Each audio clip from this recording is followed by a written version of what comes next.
assume so. Maybe not though. Intro. Might not intro. be. Oh, great. That was no intro. I was about to. So. No, don't we usually see that? I think we see it. I don't know. But can people hear us talking about dancing? There we go. We are now live. we're live. Guys, we're doing it live. It's the best. Hello, We love everyone. doing it live. Oh, what is up? Welcome to our wonderful campaign here on Kobold Press, The Rotting Heart. We are folks from Blackwater D&D. Thank you so much for being here tonight. We're super stoked. This is episode 2 of this brand new campaign. It's very exciting. We're going to do some quick introductions here, saying who we are, our pronouns, and what characters we're playing. Then we're going to do a very brief announcements, and then I think we're just going to jump right into it. So, Tim, do you want to start us off with? Hey everyone, I'm Tim Carlson. I am the DM. I use he, him pronouns. And thanks for coming. Ray, do you want to take it away? Or Utahime?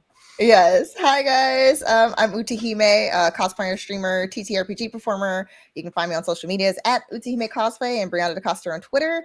And I am playing Orathia, or as everyone calls her, Ray, if you're her friend. She's the Alseid druid, Circle of Owls.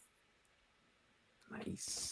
Hello, everyone. My name is Em. I use she, her pronouns, and I am playing Gully, they, she pronouns, and Gully is a Piney warlock. So I'm a plant, which is really great. I'm really happy about that. Cool.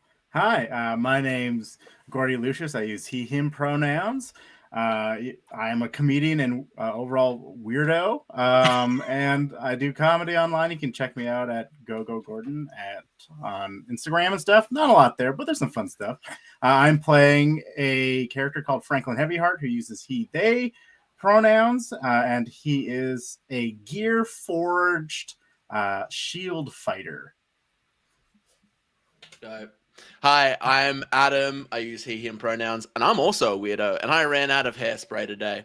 I'm playing Rune, the bear folk boreal soul sorcerer. Hi, my name is Cody. I stream at Twitch at CodyVM, and I play Vladnafir, the bearfolk paladin, brother? I almost said blother, of Rune. Brother. Amazing. So if you're wondering where you can see more of our stuff, you can find us at Blackwater D&D. We are there on Wednesdays and Saturdays most weeks, every Saturday for our main campaign, which is an epic level 16 adventure. It's pretty intense, so please come hang out with us on every Saturday night. We also do some mini campaigns and other shows on Wednesdays, and we're just so grateful to be working with Kobold Press for this amazing campaign. Very brief announcements from Kobold. Next Sunday, on the 20th, is Kobold Press's birthday, which is really amazing. They're going to be doing a 20-hour stream. No, 16 hour. Thank you. 16-hour stream for Kobold Press's 16th birthday, which is super exciting. And wouldn't you know, we are the last show for that stream, which is very exciting. So please come hang out with us. That is next Sunday, and they're going to be streaming all day. So just please come by and hang out with all of your favorite Kobold friends. It's going to be great. All right, Tim, take it away. Let's just dive right in. So welcome. Yeah. If you're new here, here's what you might have missed.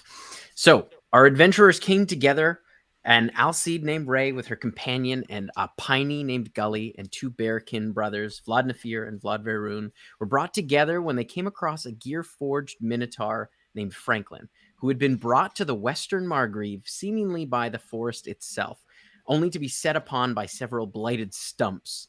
After freeing the Minotaur and dispatching the blights, they decided to continue to travel together in search of the diseased wolf who had attacked a nearby village.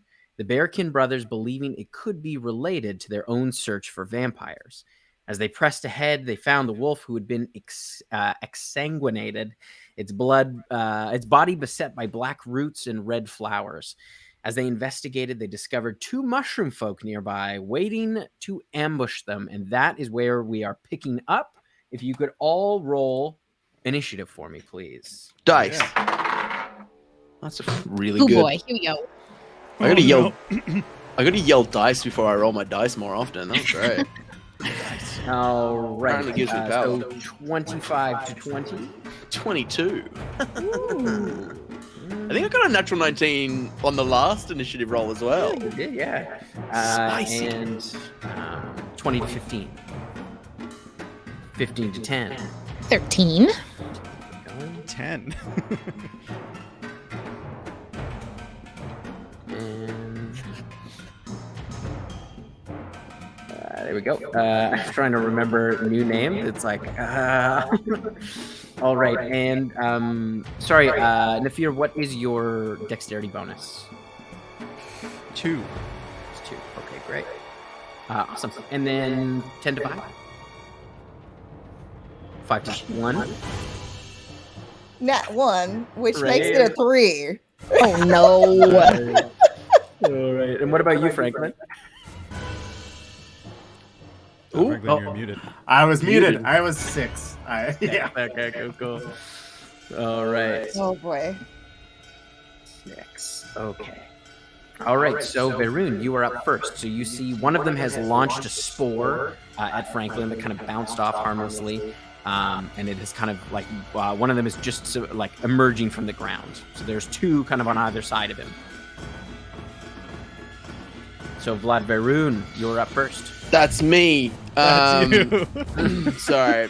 I'm Blood Varun. That's my character's name.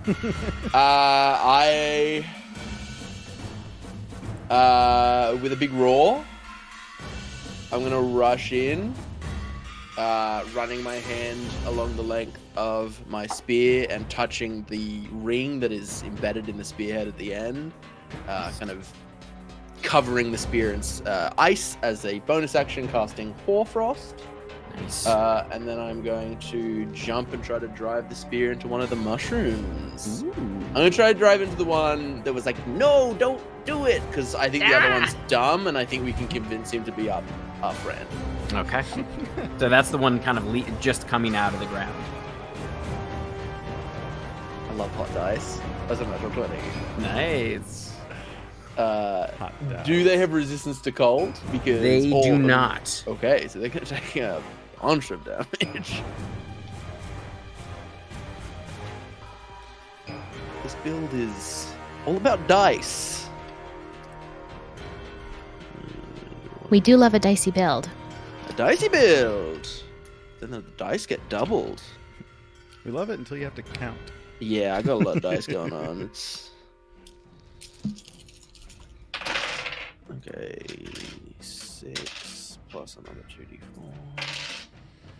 6, 10, 14, 16, 22, 27 points of piercing and Nice. cold damage. So you watch as you kind of pierce in, and the frost kind of emanates all through its kind of mushroom head. You watch as it kind of screams in pain, and the other one you watch, it's like its other the brother is like also seems to not necessarily take the damage, but feel the pain.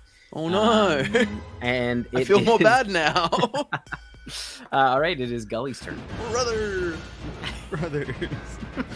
Okay, I know we're dealing with a big echo off my mic, so apologies. I will try and stay muted while Tim is talking. I am going to see Varun going after one. Is the other one like trying to make a move, or is he like, or are they just both? They're both standing kind in of place? flanking Franklin right now. Cool. Okay, so I'm And, gonna yeah. I'm gonna come up behind one of them. Oh boy, this is a fun spell. I really, really like this one. And I am, you see, you see Gully kind of move their mouth open. And I am going to cast Vomit Tentacles. Except Tim, So yucky. except Tim and you and I talked about flavoring this that it would be tree branches, right? Yeah. Yeah. They move like tentacles. Yeah. I would posit that that's worse. That you're pulling your That's mouth worse. open and spewing forth a fountain of branches. I mean, Golly is so sweet, but she is a bit scary. So you see her jaws distend and dozens of thin, slimy tentacles converge from my mouth to grasp and bind my opponent. So I'm going to make a melee spell attack against this. Are you attacking the one that Veyrune attacked or the other one? The other one. Gotcha. Oh, that is also a natural 20. Yo. Ooh. Coming out hot today. Order. Now. There's Poor also little 15 mushroom folk. There's Let's also bully a 15, people. There's a 15-foot reach on these, so I would probably go just a couple feet back. And on a hit, the target takes 2d6 bludgeoning damage. Oh, that's very good. Plus my strength modifier, which is nothing, so just 10 damage. Nice. And they are restrained. And they are until the grapple ends, the target is restrained and takes the same damage at the start of each of my turns. Thrashing about. Yes, the armor class of my tentacles is equal to mine. They Nice. can be attacked, but tentacles. So Got it. yeah. All right, Nafir, it's you're up. I am up. Okay. I'm going to. Okay, can I run up next to Veyrune? Mhm. And I feel like Nafir would feel a little bad for these guys. So I'm going to run up and I'm going to say, I suggest you run. And I'm going to whip my hammer in a circular motion, and wind is going to come from it. I'm going to cast Gust of Wind at a second level and try to push them out of the combat. Hopefully they just like run into the forest. They have to make a strength save Okay. of 14. Ooh, that's pretty good. That's an 18. Okay, then they are not pushed. Yeah, But so I you watch as think- he's not like his feet seem almost rooted to the ground somewhat in his kind of like fungal state. You see it kind of like grabs onto the ground as he sort of gets pushed back a little bit. That'll be my turn then. All right.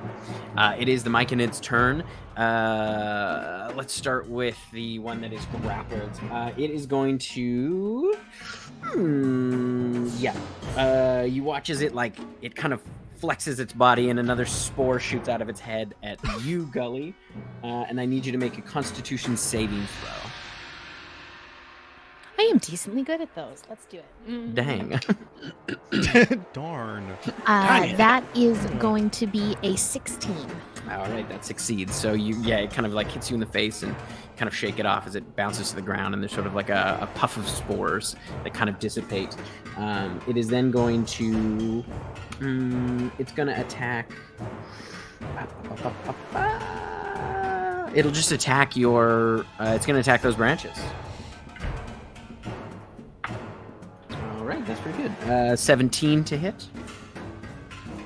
That hits. The AC is 16. All right, so that is 11 points of bludgeoning damage. Okay, I And- don't know what the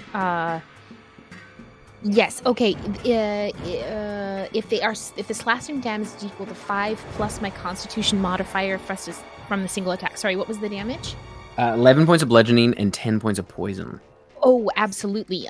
So they are severed.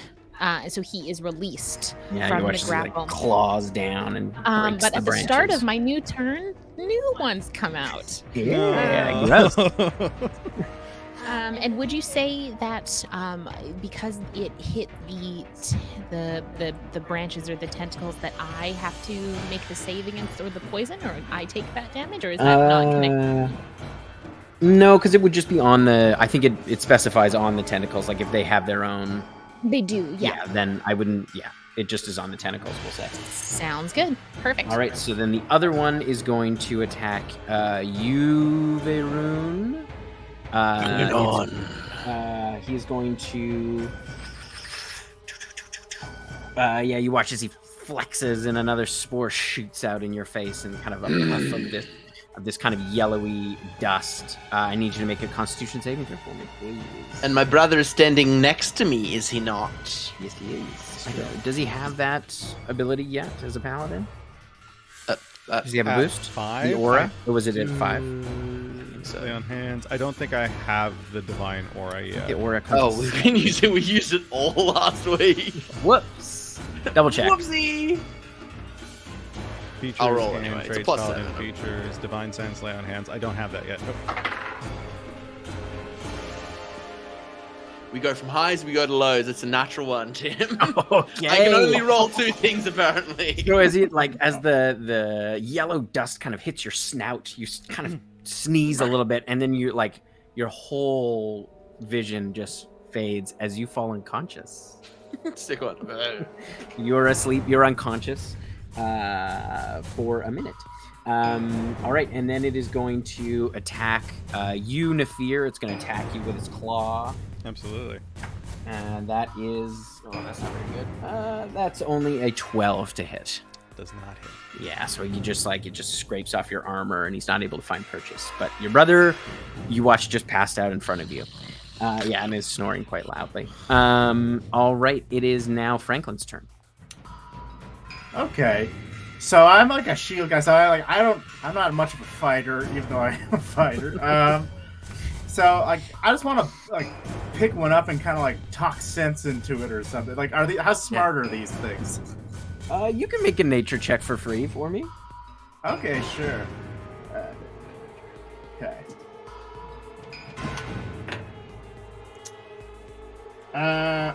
It's a 6. I mean, they did ambush you, so they're talking mushrooms, so you feel like you're not totally sure, but they seem intelligent. Okay, so I just want to pick one up and just like just shake it. I'm just gonna shake it. Okay, you can make a grapple check. So make an athletics check for me. It'll be against his athletics. Also, thank you, Plot Points RP, for the raid. Thank you so much. Welcome in, Raiders. Nice. Welcome Okay, so that's a hot 12. Yeah, he only rolled a 10. So yes, he's like struggling against as you pick him up, and he's considered grappled, we'll say. And you're just holding him in front of you as he's like thrashing about. Yeah, I'm just looking at it, trying to figure it out. All right, it is Ray's turn. Whichever one puts Verun to sleep. Yeah, that's the one she's- being held by Franklin at the moment. Okay, but there's another one. So then the one that is not currently being held is like the one that attacked with the claw. Nafir, Yes. correct. Yes. Okay.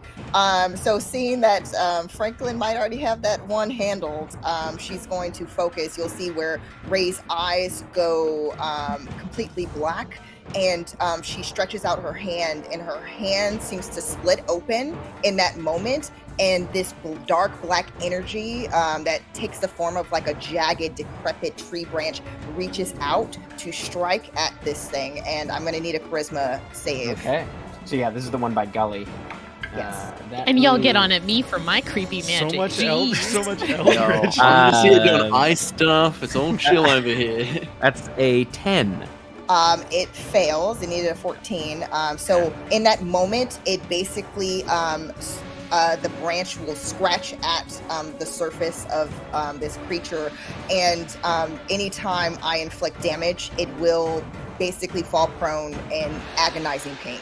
Whoa. Okay. So it's nice. agonizing mark that I cast. Nice. Dope. All right. It is now back to the top of the order. It is Verun's turn. And you were just asleep. You're just asleep for now. No, don't distend your jaw. Oh. And you were actually technically poisoned as well. You were both Sick. poisoned and unconscious.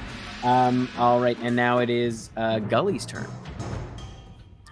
So as Gully watches Franklin grasp onto the other one and grapple, I am going to get more branches grow out, more tentacle branches grow out, and I am going to attempt to grapple the other one. There's a Someone theme in here, chat. guys. Branches. Someone in chat did go, I'm new to this group. They're the good guys, right? And I could see why there'd be confusion. Owen's good. Owen is the Or- best of Now, us. Ray has Owen already can do said, no wrong. stay out of this. Oh yeah, no, these are strange. That's going to be an 18 to hit. Absolutely, that hits. Okay, great. So they take 2d6 plus oh god, I love these dice. That's going to be full damage for 12, and they are grappled again. Again. I have a question, Yeah. Em. Did you double your dice last time when you crit? Because I remember you rolling No, 2d6 I and you got 10. didn't. You I can. didn't. Yeah. It's fine. It's fine. Tim, I'm not even lying to you. That's like another 12 on top of that. I rolled max damage twice. These Big dice are hot sixes. tonight. You should Big, use those big, sixes for all your big. stats. I know. Those are Yeah. good Right sixes. now, quickly re-roll your Reroll stats. all your stats with those sixes. These are my All character dice right. for my other characters. So they're great. All right, it is Nafir's turn. Yeah. I gave you the chance to run, and I'm just gonna whack it twice with a hammer. Are you hitting the one that Franklin is holding, or the one that is grappled by the tentacles of Gully? Oh, too easy. I guess the one that the gully grapple. All right. I don't want to accidentally hit Franklin. I feel like the branches are a bit safer. Is it grappled and restrained, or just grappled? I think you are restrained when you're grappled, right? Nope. I always mess this up. Restrained Hold up. is grappled. You can still Yeah. make attacks, and your movement is 0. Restrained is you can't do really anything. It does say, and for the tentacled one, this target is restrained. Okay, great. It So then- specifies restrained for this one. Great. So then you have an advantage on this attack. Sweet. 2 advantage, which is a 22, and a worse 22 and a 16. Yep, Hey, Toady those Party, both Party hit. Chill. Thank you. Thank you so much for the raid. Oh, what Party up? Chill. Also, I think that's a cool name, Toady Party Chill. Thank you Yeah. so much for coming in, folks. Welcome. We're fighting some mushrooms. 8 and a 5 plus 10. 23. 23. Nice. 23. Whack whack. Back. As you just like slam into the mushroom, you watch it kind of like its spongy head kind of dents, and it's like indented. This is sad. It's pretty gnarly. All right. He's not looking great. All right. It is now the Myconid's turn. We'll go with the one that's grappled. Is going to.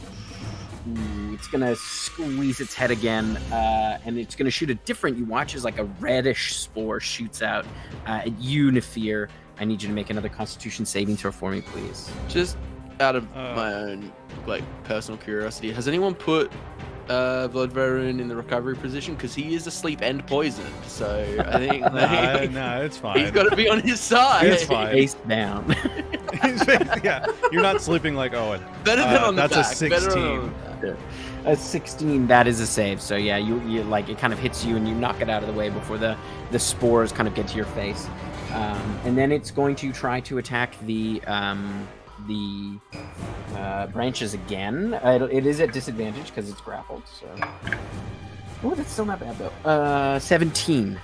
That does hit. That is my armor class. All right. And anything over 8 damage will sever the. Oh, okay. Is vomit tentacles a 7. cantrip? Oh no, it's a. So that's a 12 points of bludgeoning damage. They are severed and he is free, or they are free. He's like, stop doing that! And then it is. As written in the spell that I can't speak because I have a bunch of tentacles in my mouth. So gross. It's so bad. All right, and the other one is going to. It's going to shoot. It's going to shoot one of its spores at you, Gully.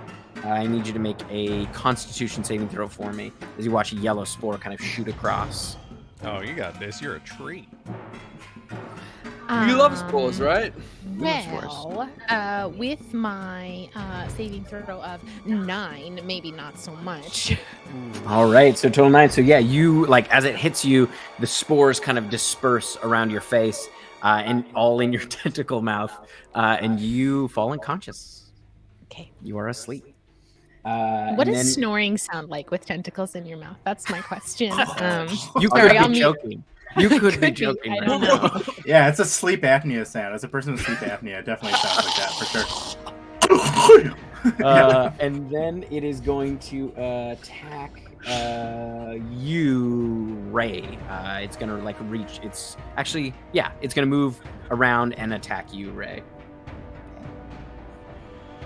Also, your agonizing mark. Did that only affect if it hit another creature, or would it affected the tentacles as well? It's basically if, like, on my next turn, if I hit and Okay, gotcha. actually do damage, Nice. then in addition to that damage, it basically is prone and just nice. in excruciating pain. Yeah. Perfect. Okay. Then it is, yeah, it's going to come around and attack you. The other one, that's only a 12, though. Does that hit? All right, so it kind of scratches at you, and you manage to kind of dodge out of the way. All right, it is Franklin's turn. Oh, I guess no, that one is in Franklin's hands. So it would have tried to attack you, Franklin, and it missed. Yeah, But it is in your well, arms. So I kind of like dodge his attack, and I just want to like try to vigorously shake some sense into it and try to make it to stop attacking us. I want to learn more about the forest and like what is this map. So I'm just gonna like what does it take to just like have a vigorous like I will have shaking you like a bag. I will have you make an intimidation check. Okay. All right. Shake it like a bag. Oh, it's a 7. Well, cold dice, everybody. Nice. Trying to make sense of it, and it's just screaming as you're. I'm shaking it pretty hard. Yeah, can't tell what you're saying behind the shake. Yeah, I need to slow down. The good news is they can't knock us all out. There will just be Franklin left standing. Just shaking them until they say something. Say something. Like, I'm not waking up anyone else until they're done being shaken. All right. Yeah. Is that all? Is that all you'd like to do? Go and try to kick Varun into a resting position. Yeah. Actually, make an attack roll for me. Okay, it's still on them. That cold rolls a 6. So unfortunately, you don't kick him hard enough. He does not take any damage, so he's still asleep. He's like Very pushing dull thump his into big a bare bear. body, but you're not The able fear, to I'll get a get the good, fish later. a good kick as you're like shaking this thing. All right, it is Ray's turn. Okay. Ray's going to prance forward to the one that basically was struck with that agonizing mark, and her eyes are still flash that black, just like totally blackened out. She's going to take her spear and try to thrust at this thing and hopefully make purchase. We shall see. Oh my goodness, that is a nat 20 for 25. Yeah, boy, that hit. That was Hot two-handed, dice. by the way, Hot so dice. extra. Hot and cold dice. And you said it's double damage die? Yes. Okay. Yeah, we roll fantastic. double the dice. It's more fun that way, I think. Fantastic. Yeah, Okay, let's see when here. you Eldritch Smite with 68, and then you crit, and it's like, all right, I'm just gonna roll every D8 ever. Yeah. Okay, that is going to be 17 points of damage, and because it was marked, it will now be prone in agonizing pain. And basically, in that moment when she sticks this thing, I shall deliver the same pain you deliver to my friends. And you hear them both go, ah! That one is looking very, very hurt. He is not looking good. All right, it is Varun. You're still asleep. It is Gully's turn. Don't steal my berries. I'm sleepy too. I'm asleep. Oh yeah, you're asleep too. Nafir, no. it is your turn. Honestly, just join us. Just join us, Cody. Just Get join down the here. same It's time. good I to sleep. voluntarily nap. No, I'm gonna take a couple of uppercuts at this thing and see if I can whack it into the field. It is on the ground, so it's an advantage. Oh no. Okay. You're gonna squish this mushroom, dude. I'm gonna squish this shroom. Okay, so that's a 25. Roll them. You can roll the first one. Roll damage for that first one. Oh, never a good side. 7 plus 5, 12 for the first one. Yeah, that'll do it. How do you want to? How do you want to take down this mushroom? I want to bring my hammer down to ground level and just swing upward. I just want to send it just into the forest. You just you scoop it up, and as you hit it, you feel there's some resistance, and then it just goes limp as it sails through the air and clips a branch, and you watch just the top of the mushroom head just flies off as the whole thing just spills into the forest. Ray turns to Nefir. A little overkill, right? It's a little much. You hear the other one is brother! You have one more attack left. What would you like to do? I guess I hit the one screaming. Yeah, I'll hit the other one. Is this also an advantage? Because the grapple? No, it's just grappled. It's just grappled. Okay. And it's that's a 24. Yeah, that hits. I feel bad. Okay, well that's a 1, so it's 6 damage. All right. He's ah! I'm sorry. It is that creature's turn. It is going to he's going to shoot one of his yellow spores at you, Franklin. Head kind of flexes, and a yellow spore kind of shoots out into your face. I need you to make a Constitution saving throw. You might speed it. Who, me? My mic? Really? You can't hear that? Yours as well, I Em, can at the hear same you now. time. I wonder if Oh, you can hear me now? It's internet. Yeah. Weird. Might have been our answer. Okay, so it's going to shoot one of its yellow spores at you, Franklin. As it kind of flexes its head. It's a 6. A lot of 6s being rolled here today. All right, so you are poisoned. I while cannot. Poisoned, you take. I can't. I don't believe I can get poisoned. Are gearforged? Are they resistant or immune to poison? Surely. Double check for me. Oh, resistance. All right. Yeah. You have resistance. Disease. So you'll take I'm not. half damage when it comes around, but you the yellow spores kind of get into your gear, and your eyes kind of burn a little bit with the sting of this thing. And then it is going to. He's going to be just let me go! And he's going to attack you with his fist. Okay. That is a 15 to hit. Okay. What's your AC? My AC. It's gotta be above that, right? He's got a shield. Metal plus shield. It's 12. Your AC is What? 12? What? No, that can't be right. That's what I rolled pretty. We'll double, because it would be. You would have the additional. Because you'd be a fighter, so you'd have armor. Yeah. Do you have armor? I don't no.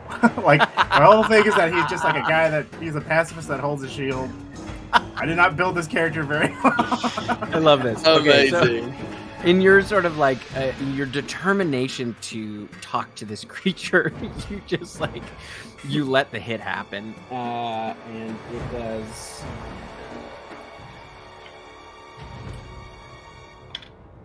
I like to think that Franklin chooses not to wear armor because he's I don't need it. I'm just a traveler.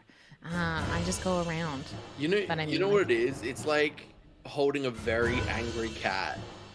Where Franklin's it's fine. It's Yeah, it loves blowing up his me. arms. You take 10 bludgeoning damage and 10 poison damage, which would be cut in half to 5. So 15 damage altogether. Okay. Oh, damn. All right. It is now. My document quit. Who's next? It is. I believe it is Franklin's turn. Okay, so I'm still holding this and I'm still shaking it. It has now hurt me, so I'm a little bit mad. So I'm just gonna just slap it really hard. All right, you can make an attack roll. Hey, you stop that. You be Cut it nice out. now, please. Wait a- We are civilized creatures. Oh, my sweet lord. I'm desperately trying not to kill you. Okay, it's a 4. So Just to rub. I lightly caress its face. Maybe it'll Avoiding take its that as a- sharp teeth. It's nicety. Maybe it thinks it's a pet, perhaps. Oh gosh. You can try to make another intimidation check at disadvantage. Yeah, I'll Disadvantage take- because I'll you take hit so another. lightly. I'll take another intimidation. Tickled its face. Stop struggling. We gotta get you some new dice, Gordy. Jeez. Nice. Oh no. Well, how much of a disadvantage was it? Yeah, disadvantage. So to roll 2d20 and take the lower. Oh, I only rolled 1, but it wasn't great. That one is okay. So that one is a 1. The other one was a 4.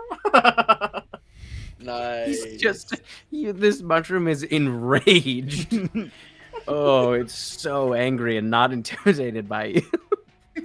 All right, it is Ray's turn. Hearing all of the chaos that's happening across the way, Ray's eyes will go back to her normal color, her gray eyes, and she's going to turn in that direction. Do a little leap over Vedrune, who's probably still like laying down over there, to try to move closer to use her spear to basically, as I say, mince a mushroom. Hopefully. And, like Julian. yeah, that is a 24 to hit. A 24 hits, absolutely. All right. Okay, and then that is going to be only 4 points of damage. Okay. Yeah, it's it's taking some hits. It's looking a little rough, but it's still looking pretty good. She is going to move back a bit, so like after coming forward to try to hit this thing, but this thing is enraged, so she's actually kind of like impressed that her spear didn't do more damage, and then she's going to kind of hop a little bit further away, so that way she's a little bit more out of range. Nice. All right. It is. Oh, also, Franklin, you would have taken another 5 points of poison damage on the top of your turn from the poison, from the death cap spores. Okay. All right, and you can make a Franklin. Sorry, I missed this. You can make another Constitution saving throw to see if you can kind of dispel the poison in your body.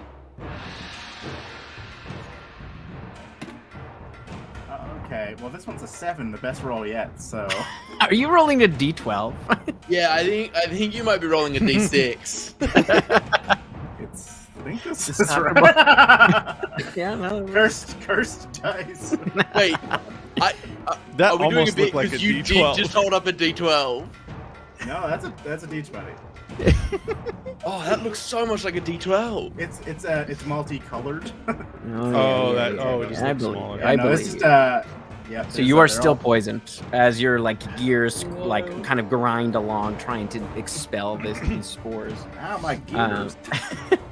All right, we are back to the top of the order. And may not touch my fur. It is Nafir's turn. Gully sleeps such a peaceful little planty sleep. So sleepy. But there's the still tentacles a are As previously established, when Veyrune hits Rem, he does have night terrors, so Veyrune has started thrashing around a little bit. Yeah, Nafir. I'll walk up to the one that Franklin is holding, and I'll just brandish my hammer and be like, "You have 2 options: give up, or send you to your brother." Okay, you can make an intimidation check at advantage because you did kill its brother. I unfortunately did kill his brother. Did want to? You monster. The thing I fear most. That is a 21. 21. Okay, he goes.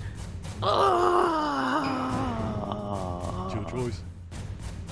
He kind of you watches his hands kind of move down, and he goes limp in Franklin's arms.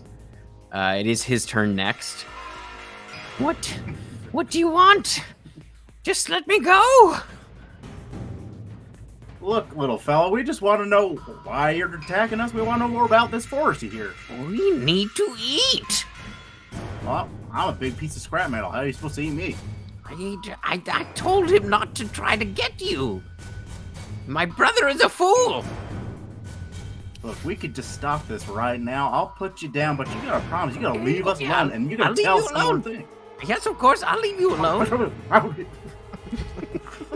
He's like desperate to get down. His little feet are kicking. I leave you go to, alone. Can I put its insight feet that? close to the ground, Yeah. but then I pull it back up.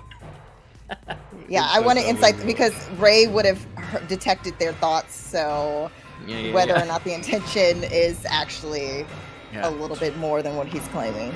23. 23. He seems afraid for his life. He does seem like he's going to run as soon as you put him down. But he does not seem interested in trying to hurt any of you anymore. Would you like to drop out of initiative? Yeah? Ray reluctantly puts down her spear. Okay. All right, so as you're holding this like injured Myconid, you can see parts of his head are kind of dented. Before you go, we are going to get information from you. What Have do you you- what- seen the beast that did that? Well, sucked the blood from that creature. Oh.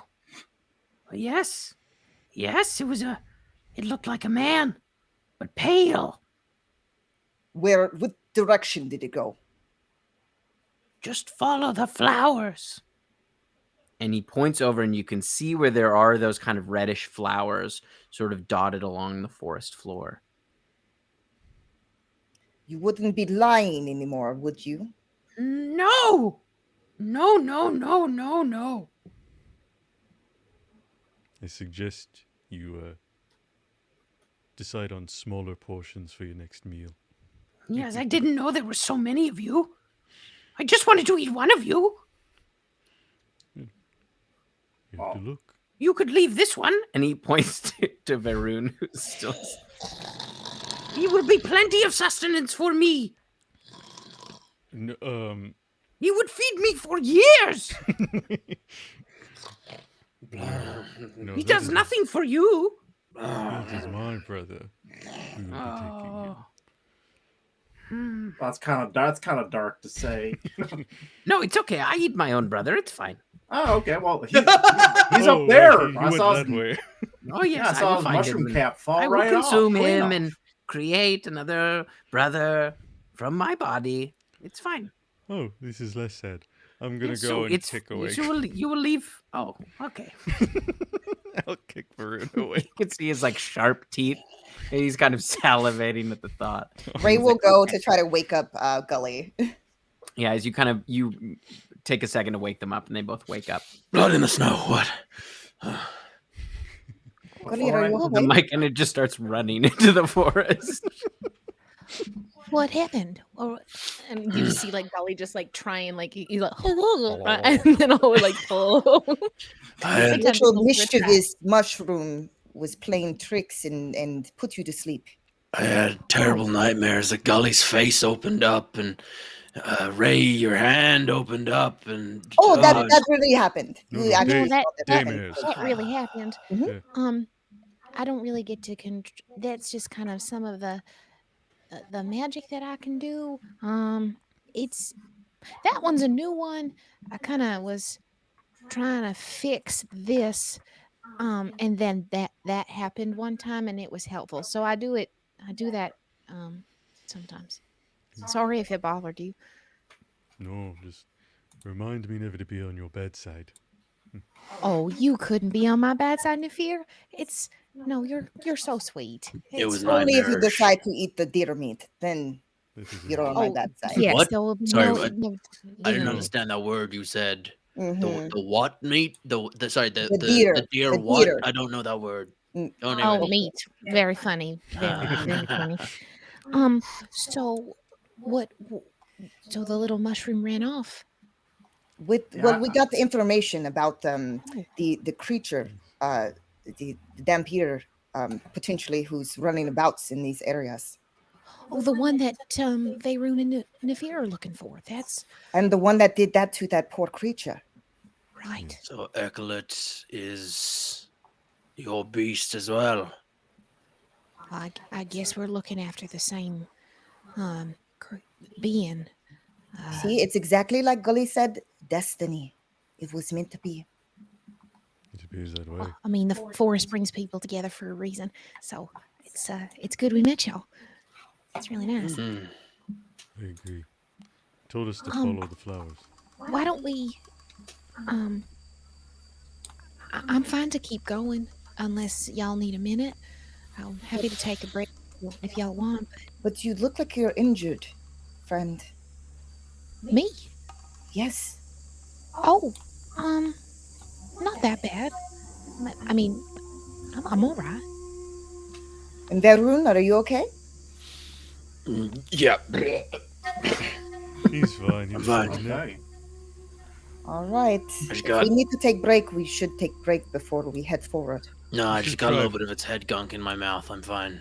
You should try Well- fighting next time, brother, instead of sleeping. While I was shaking it, it got me pretty good in my gears. Would you need to tinker for a bit? I'd like to tinker a little bit. I should have probably just put the thing down. It had enraged me. I was just trying to make some sense out of it, and it was just squirming around like a cat. What I Like can't cat. seem to understand is that you are a fighter, yes? No? Yes. You in this you didn't really, you just held and shook, and that's There are all. what- more ways to fight than with physical force. Thank you. I've seen a lot of things in my day, and I'm just gonna say, sometimes hurting something ain't the best idea, you know? That's I why don't I carry agree this with that. giant shield. Well, in this case, our friends were getting hurt, so I mean, I'm sorry, but my friends come before mischievous mushroom man. I don't think it's like that, Ray. I think it sounds like Franklin has wants to approach things in a different way, and I can understand that. I mean, you know, back in my village, everyone was all about the old ways, and you do things in accordance to the old ways, and that's just the way that you did them. And sometimes doing things in new ways is helpful. I mean, granted, the ways that I went into ended up with this, but that's not the case for everybody. You make a good point, my friend. In where I'm from, it's the same thing. Tradition is very important. We protect our loved ones, our friends, with our lives. We don't stand back, but in this case, maybe we can learn more from one another. Well, let's take a little rest and then let Franklin rest up a little bit, and then you know what? I will take a rest too, and then I can go maybe scout ahead to see where the flowers go to make sure that we're going in the right direction. I'll have Owen go with you to make sure. All right, that sounds nice. Yeah, I will take a short rest though, so I right. can get my spell points back.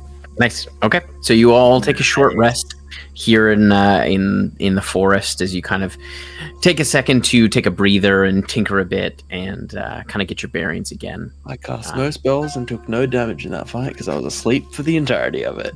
Your back is just a little bit sore. I want to pull out of the bag. I want to pull out my the healthful honey pot. yeah, and yeah. offer it to anyone who'd like to during this rest. Vladimir pulls out like a big, like honey pot that's like sort of just like glows a little bit. It's like, if before the fight, this might help us. Yep. Anyone, and I just shove my hand in. Yeah. Almost simultaneously, Veyrune's hand goes in as well. They get stuck for a moment. Well, what is it? There's no meat in it, correct? No, it's all natural. Meat is natural. It's not. No. but what's in the pot, Nefir? Honey. Oh, so like bee milk. Bee milk. Yes, I think that's right. Oh, I mean, sometimes, I mean, I've seen honey. I stumbled across a hive one time, but I've never tried it. May I try some? Of course. It is Oh, thank sticky like Stick your hand right in there. delicious. I would like like- to try like as well. Can I try? Of course. I stick my hand in the jar. What happens when I stick my hand in the Yeah. jar and I eat it? Honey. You get 1d8 hit points. Wait, how I much? think 1d8. Oh, Is it Takes an hour temporary to hit points? consume. No. Restores. Restores. So it's a So heal. I just ate the honey for no And it's reason. enough nourishment to sustain a humanoid for a day. So also you don't have to Oh, eat today. wow, so it's like fantastic. super good berry. oh, So so nutritionally dense. Oh, a lot You of watch- calories in honey, yeah. You watch as Gully is like eating the honey, but then like also like playing with it between their fingers. Fascinated, absolutely Leaves getting stuck in fascinated. it. Oh, 100%. The flower, everything. There's honey everywhere. Bayron has gone Make full bear mode sure and is you lying on his back, Eat this is all of it. delicious. paws Bean fully in his milk? mouth. Bean milk Mm, honey. yes. Make sure none of it's left on your hands. Oh. Bugs will swarm after a Oh, while. I don't mind the bugs so much. That's Okay. okay. Owen will eat them. It's fine. Yes. I love bugs. Very And he's like looks down from right above you. Ray like puts her fingers up, so then that way Owen can like lick the honey as Yeah. well. He comes out and sticks his human tongue. I was gonna say, does he have a human tongue also? Yeah, because he landed probably on her antlers, and then she just Absolutely. lifts her I hand hate up. He's got human teeth. He's got to have a human tongue You're not to be able to Oh. speak as well, right? I mean, Yeah. he's like.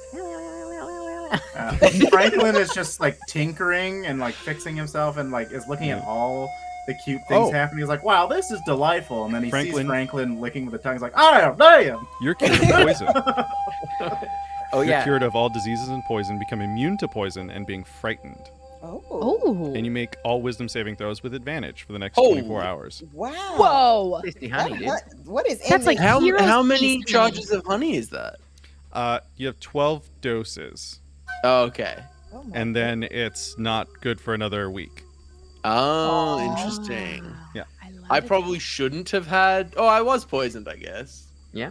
But But immune to fright and wisdom saves for the next. Yeah.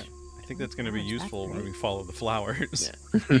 you can see Veyron is lying down, intentionally putting his hand so that ants crawl on, and then he's sucking that because he's like extra protein.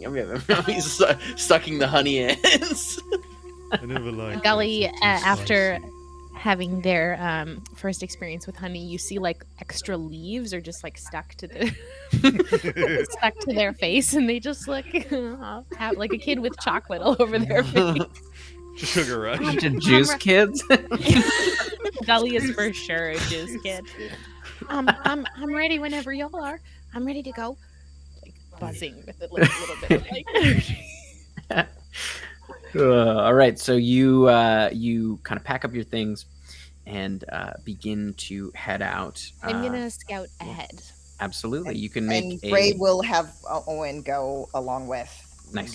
Just before Gully leaves, Veyron goes, Gully, if this is how sugar affects you or honey affects you, you should really just try a big haunch of meat. It'll do wonders. Not meat, haunch of honey. And Well, I give a bad wink to Gully. It's a blink. Gully, you just hear Gully just like skip off into the forest silently and go and giggle. And, Can I then- follow? Yeah, To follow this will Gully. be a to track the flowers. I'm going to say this is a survival check. I was gonna scout ahead. I wasn't necessarily Okay. going to track. I was going to scout. Yep. And then Um, Owen was going to basically assess as far as kind of because of the fact that he can fly a little bit further to get view of everything. Yeah. Does he have advantage on, or does he have proficiency in perception? I believe so. Let me just double check. I do. I think he does. I believe he does. Yes, he has a +4 to his perception and 5 to stealth. Sweet. So yeah, we will. You can take that perception check at advantage if you would Okay. like. Gully. oh, did you want me to stealth or did you want me to Perception to Perception, check. sure. Did I say stealth? I'm crazy. I can. I Oh, can that was roll a 'cause I check said for it. stealth if you Nice. will, if you need as well, Tim. Oh, are you trying to stealth ahead? Is that what you're? Yes, I'm trying to stealth ahead and then take a perception check. Okay, sure. So my stealth is going to be an 18. Okay. And then my perception check I will take at advantage from Owen. Thank you, Owen. That is, I will take that natural 17 plus 3 for a flirty 20. Nice. So you kind of clamber up very quietly. This part of the forest at the moment seems relatively quiet. You can hear kind of birds and other insects and things like that. But other than that, it is pretty quiet. You do take a look ahead, and you can see where there is a path that has been. It's hard to see exactly where the flowers are from up in the canopy, but you can see that there is signs of those black roots and vine kind of in the forest floor. And Okay. it seems to extend for a while, and you can see with your perception check a ways ahead. There looks to be there's a bit of a break in the trees. It's hard to tell. It is a little bit of a distance, so it's hard to tell exactly what it is on the forest floor, but you can see there's a bit of a break in the trees. I would scamper back to the group and relay all of that and try and set us forth the direction that I saw. Sounds good. All right. Did anyone on the ground want to make a survival check to kind of follow the flowers? Yep. Sounds good.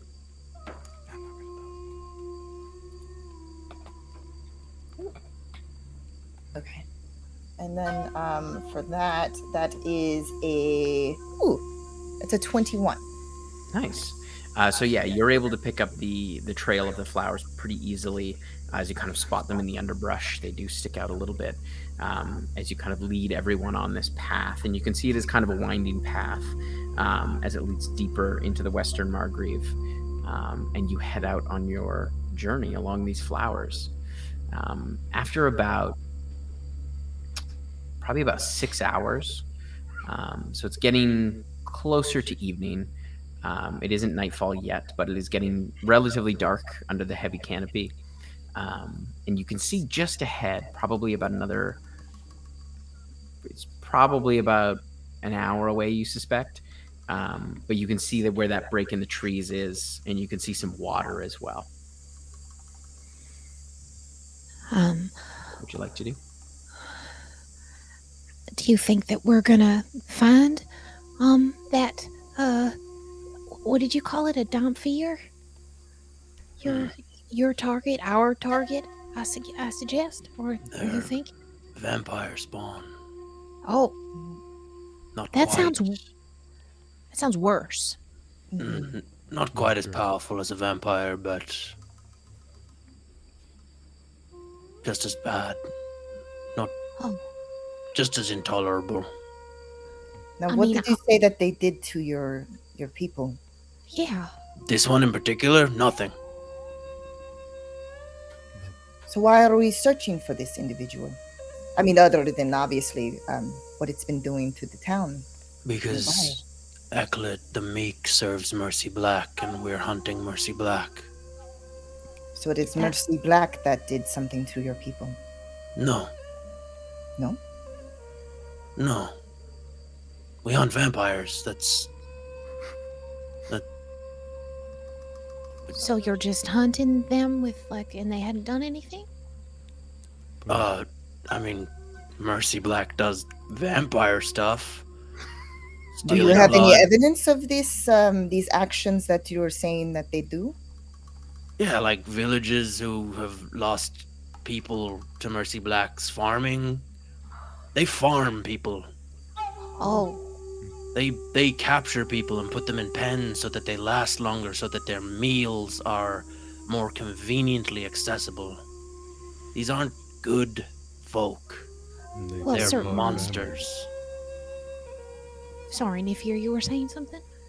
They tear apart families, their existences, to feed, and a lot of them are not smart enough to feed on those who don't talk. They know nothing but hunger. It seems that they're doing something to the forest, too. Whatever they're doing here, the forest doesn't like it. This black, and like we're seeing like black veins of this like blighted plant with these red flowers on them. Can I go take a peek at these red flowers? Sure. Can I like lean down and being a plant myself? I would like to Kind of inspect them. You Yeah, can make a plant- nature check, yeah? okay, plant to plant. Yeah. I would like, yeah. Ray, in my time in this forest, I have encountered a creature that I truly wish I had never encountered, that I learned later was called a leech. Are you familiar with leeches? DM, should I roll to see? Yeah, you know what a leech is. Yeah. I would. Okay. Oh, yeah. Living in the forest. They are leeches in all but visual appearance. I understand now, friend. What your ultimate goal is to protect others like a true warrior would. I respect that. Things are supposed to die. Hmm. They do go against the old ways. That's the other thing, is they subvert the nature of death. They are unliving. It So they goes don't- against balance. Do they not grow or age? No. Oh, well, that's everything must age and be part of the cycle. I don't agree with a lot of the old ways, but I know that that is important. And the way that they sustain themselves to not need to grow or age is through the blood of others. Oh, I understand now. I think. Harbinger of death. Right. And it's awful because these creatures who are drained of their blood, they can't move on. Their spirits can't move to the afterlife. It's awful. Is it common that these vampires or Damphir drain the blood of non-people? Because there was a centaur, there was a dire wolf. Do they just go for people, or is it? There are some that we have encountered that... Ray, you are a vegetarian, yes? Of course. There are some amongst the vampires that are as vegetarian as a vampire can get, in that they only take the blood of non-sentient creatures. Oh, But it's unpleasant. Just like being a vegetarian, I feel, would be. but this is my question, because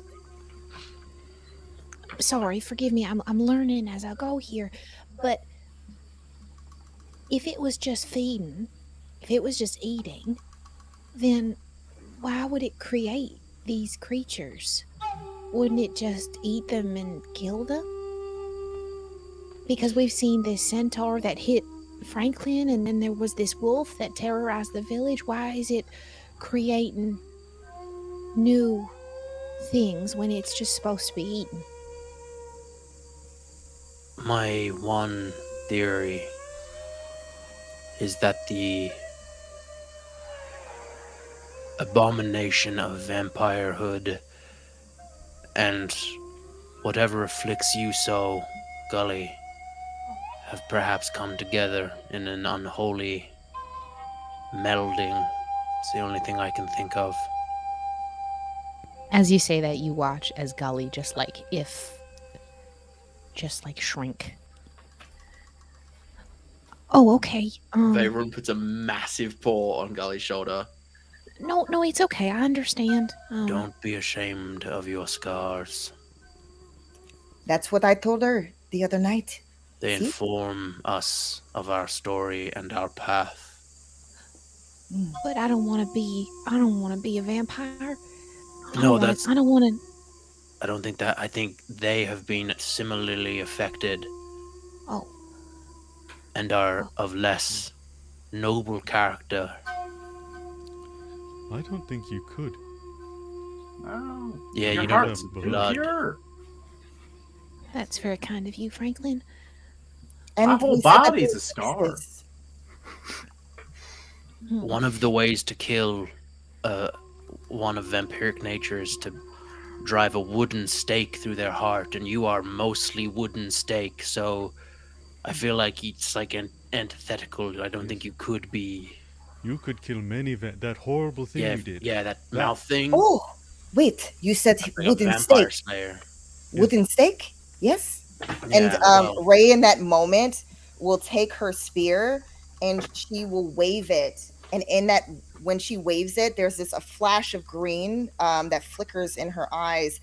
And there's all of a sudden a barrage of almost like sharp wooden branches that shoot out, spikes. And it hits the different trees in the area. But she carefully does it so it's not anywhere near you guys. Just saying. hello, Oh my Robert Hartley, gosh. GM. Thank you so much for the Thank you huge raid. so much for the We giant appreciate raid. it. Hello. Oh, wow. Hello, Hello. viewers. What up? Welcome. Welcome to the Margreve. Thank you so much for being to here, the everyone. Margreve. Thank you. Brother, We're, I know. Go ahead, Anna. I know I was hesitant in joining forces with other people, but they're a very good vampire killing team. They have a lot of tools to kill vampires. Two can't be bit, and one can throw stakes. Yeah. I like this. I'm warming to this idea. Plus, if they were our enemies, they probably would have killed at least one of us. Yeah, probably. No. We're too strong. I don't know why I agreed with you there. You're right. I don't would've agree with killed you in my heart. Well, if a vampire tries to Oh my suck our God. blood, I'll just hold it, and then it can't suck my blood because I ain't got no blood. And I'll try to reason with it because that Mhm. seems to be my thing. It just gets WD-40. With the kind of like the curiosity that, you know, like from the conversation that we were having and like knowing what the blight is doing to Gully's plant form, I'm gonna actually now go down and make that nature check on them. Yes, absolutely. Sorry, I am. Oh no, it's beautiful. Never apologize for role play. Never, ever. That is going to be an 18. 18. So you see these flowers are a deep kind of crimson, almost purplish red. And you can see that they are quite vascular in the kind of branches and the stems that lead up into them.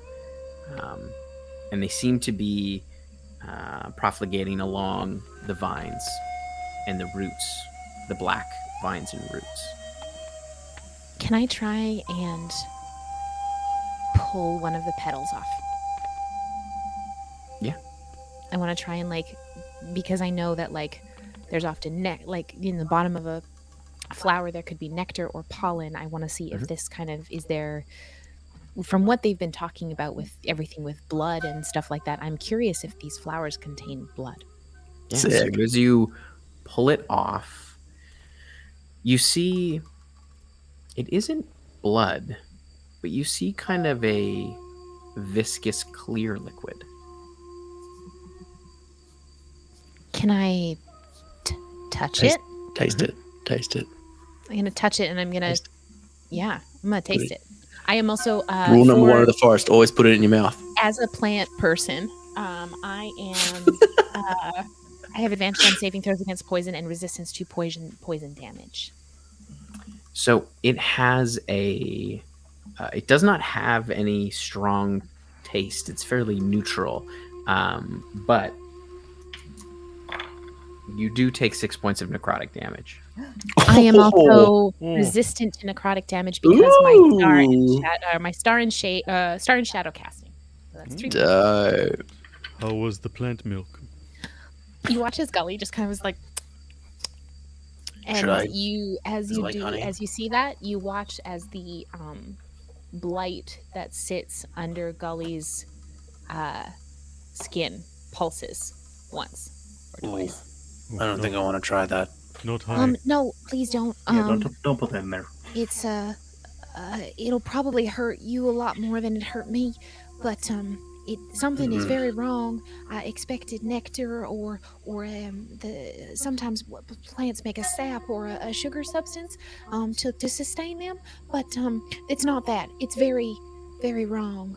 And you do kind of have a metal aftertaste in your mouth, which is strange to you. It's not something you I don't think I've ever tasted before.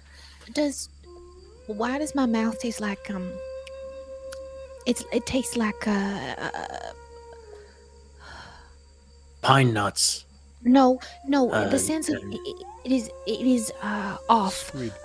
really Squid? bitter, and it doesn't taste Umami. like plant or meat or anything like that. Oh no. Oh, Could it be blood? I don't know. I've never tasted blood Oh, before. yes, I keep forgetting. here, just Um, lick my arm and tell me if it tastes like that. Oh, Absolutely. okay. Yeah, You see, Episode 2, lick my arm. Vlad Rune has a claw ready to cut open his hand. And he goes, no, that's a better idea. That's a better idea. I lick Franklin. Does it smarter. taste the same? Does it taste the same if I lick Franklin? It does, yeah. It's similar. Yeah. There's metal of some description. Is that what blood tastes like? Kind of, yeah. Blood. Oh, remind me to never eat meat. That sounds awful. Do the rest of you want to take a look at it? Um, And she's kind of Ray, holding. Ray is going to go over after hearing about the blood on this plant. She's going to try to lower her big body down to try to extend her hand to gently touch around, like both hands around the flower, and there's a rosy glow that emanates from her hands, and it's almost like a warmth that's surrounding or trying to envelop this flower. She's trying to, in her way, to see if her tree heel will help bring this plant back to its normal state. Such a good idea. Yeah. Very cool. So as you kind of lean down, and you can see where she's pulled off the petal, and you can see that kind of clear substance sort of dripping out. That it is sort of thicker as well. And as you kind of lay your hands around it and you cast Tree Heal, you watch as the black vine you watch turns back to green as you see the black kind of receding, and you watch as the kind of dark red that is the kind of flower petals, you watch as the color slowly drains out of them into these beautiful white flowers. Are they white flowers like my white flowers? Similar, yeah. Oh. Oh no. Do we mind if I try one more thing? This is great. Are there like other non-healed flowers nearby?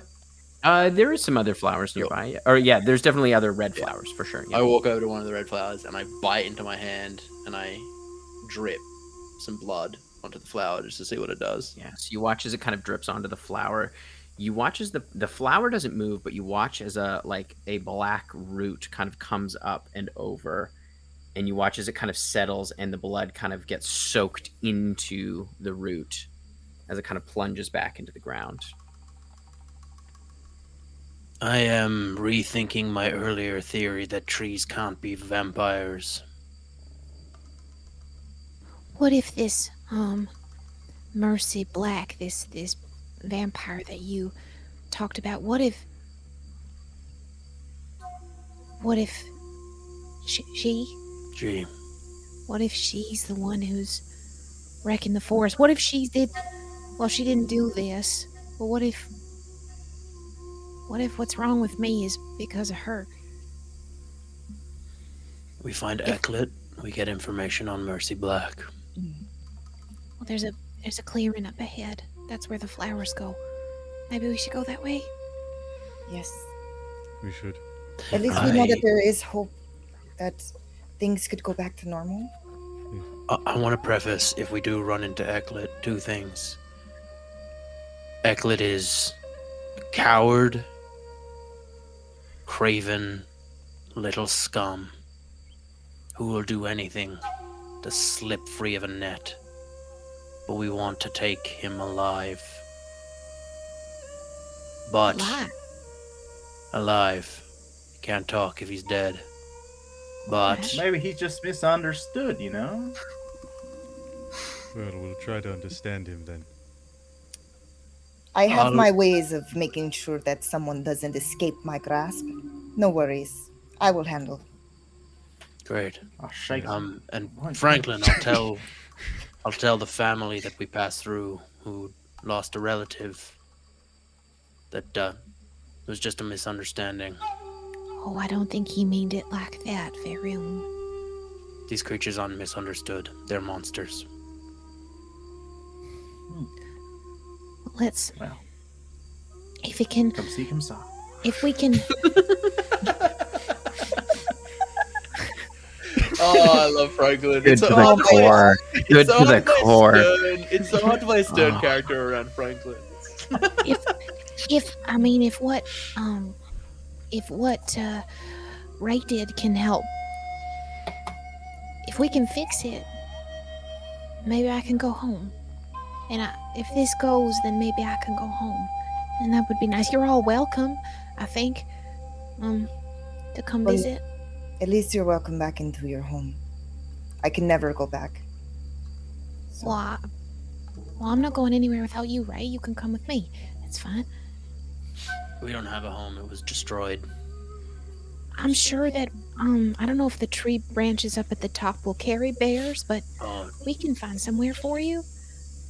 We have things to be about. Well, I would love to see how the tree quality. A visit, obviously, but stolen blood is... I don't believe that me and Franklin would be able to do all the climbing, because and then she puts down at like to your body. in his body.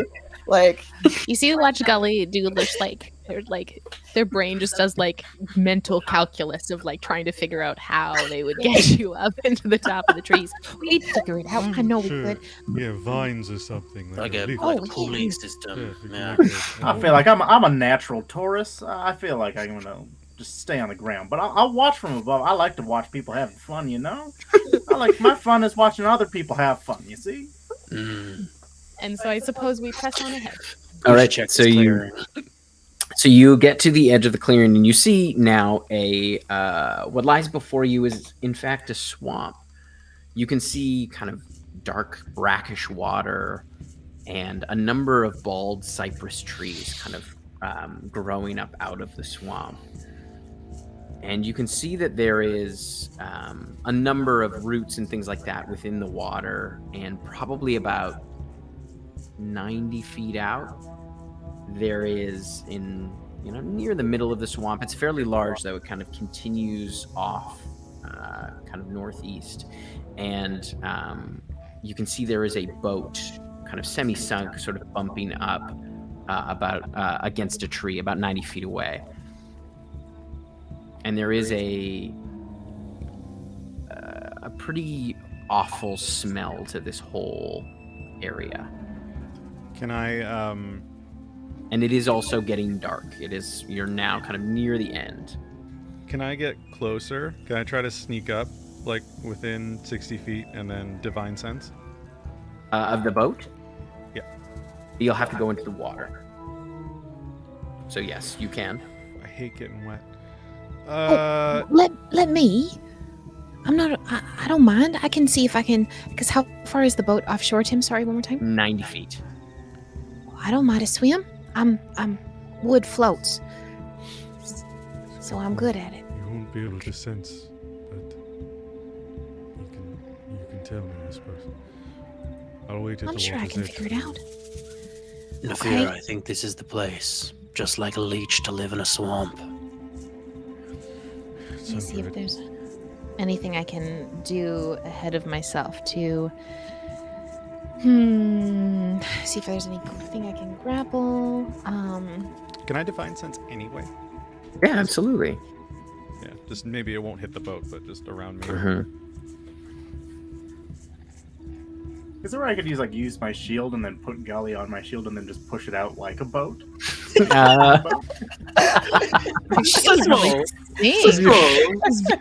it it's a metal shield, right? Yeah, I'll take it back. I like the idea of Franklin putting the shield on the water and immediately sinking and being like, never mind.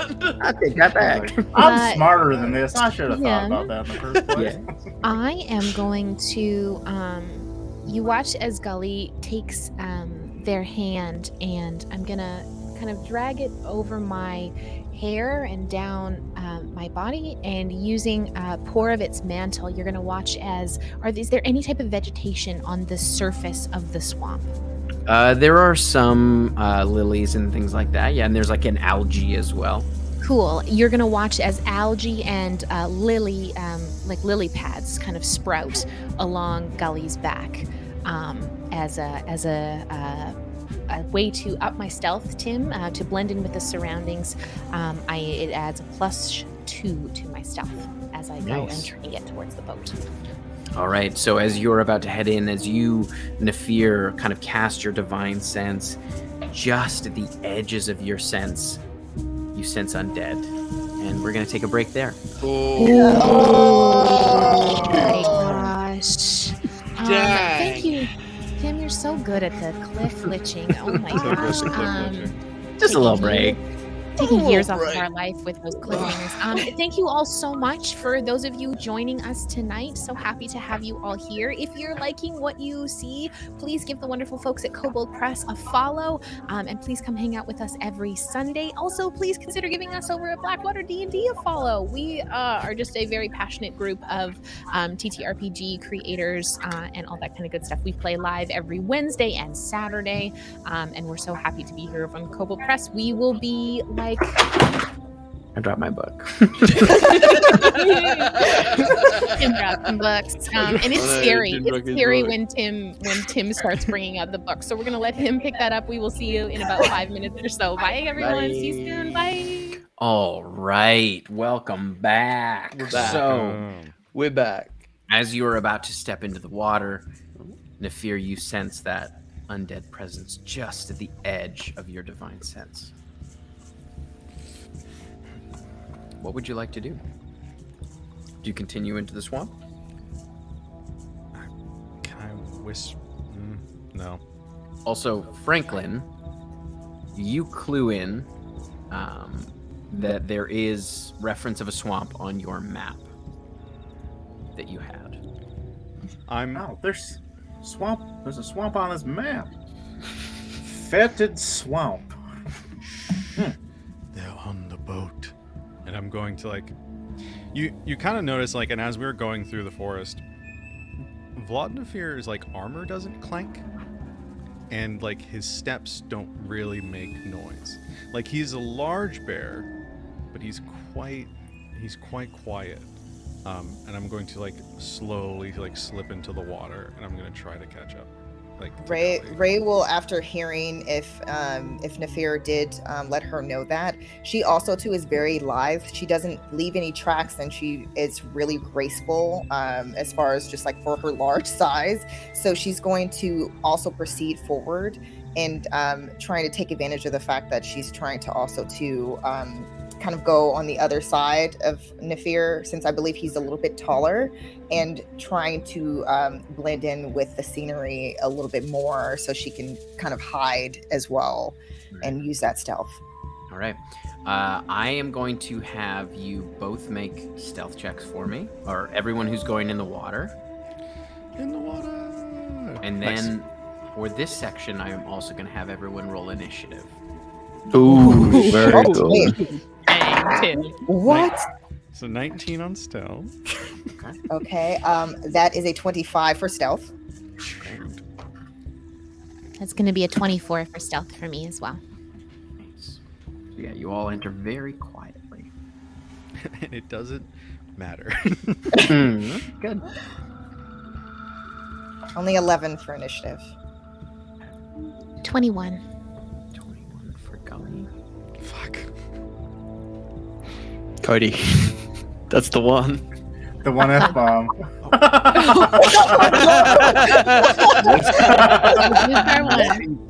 You took a one, Cody. Listen, when you get a 2 on initiative, all right, it'll do it to you. You know You what? get Right, used to it, absolutely. it's fine. That's our one. So 25 to 20, we've got Gully. Anyone else in there? 20 to 15? 16. 16, great. 16 for Rune. And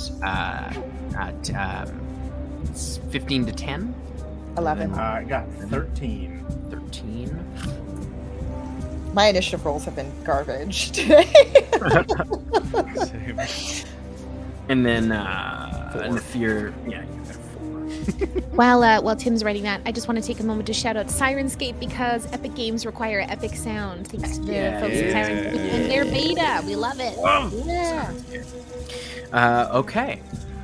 So you all have to roll for. Okay. All right. All right. Trying not to drop my book again. Do it. Just drop it. You can't kill us with something that you can't hold. I dare you. That's the So you law, all- Tim. If you can't hold the book, you can't kill us with it. As you kind of slip into the water, so you're kind of just in. Gully, you can act first. Sorry, I'm muted here, trying to keep myself muted to prevent echo. The boat is 90 feet 90 feet from away. me. Okay. I am going to take, and I don't have a swim speed, so I am going to take the dash action to move the full 30 feet. Nice. All right. So you kind of start moving through, and you can feel the water itself is probably it's a little bit higher on you because you're so much shorter. So it comes up to high on your chest. So you start. Oh, I would be swimming. Yeah. yeah. Yeah. But you would have known that as you stepped in, as you kind of. Oh, yes.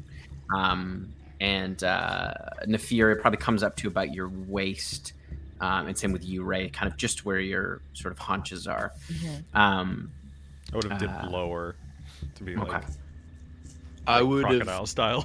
I would have hand signaled to Nafir and start moving along the shore, kind of a little bit away from them. Just at that, as people were moving in, I would have kind of started heading in that direction. Right. So on initiative count 20, I need everyone in the water to make a strength saving throw for me, please. Oh no. Arnar. Cody determined to put us in that TVMA rating. Seal's been broken. One Never of our mind. S words. Okay. 16. Okay. As a flat 17. roll with a +0. 20. All right. You all succeed. Oh, You feel, though, as the roots underneath you are thick and there are many kind of broken branches. It is, as you're moving through it, you feel there's much resistance and you almost kind of get caught up in this. Even in swimming, you can feel there's parts where your body kind of slides up against some of the root systems and they almost seem to kind of move around you, but you manage to avoid being kind of entangled in them. It is now Veyrune's turn. So this boat is how far out again? 90 feet? 90 feet.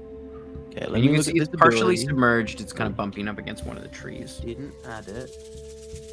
Well, that's so big. Cool. Okay. So one of my feats that I have is Rune Knowledge, which grants me the ability of 2 runes that I have carved on my spear. One of them is Isaz, which when I take an action to sketch Isaz on the ground, slick ice spreads out from the point that you cut from that point to cover an area of 225 square feet. The iced area can have any shape you want, as long as every square of ice has at least one side in common with the other square of ice. On a grid of 5-foot squares, the ice can cover as many as 9 squares.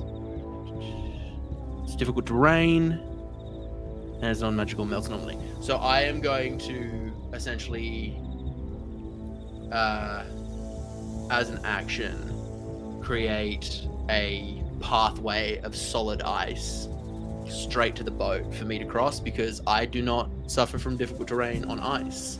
Okay. As I see the people in the water start struggling a little bit. Okay. I'm We'll gonna say carve- it's thick. It's not big blocks. Oh, but yeah. It's thick enough for you to walk on. Cool. But yeah, I kneel down in the shore and I carve in the Izaz rune, which is just a straight line apparently. And yeah, kind of frost kind of out. You watch as the As boat a- kind as of a freezes pathway. up against the tree. Okay. And I start across the ice. All right. You just kind of head out. Okay. All right. It is.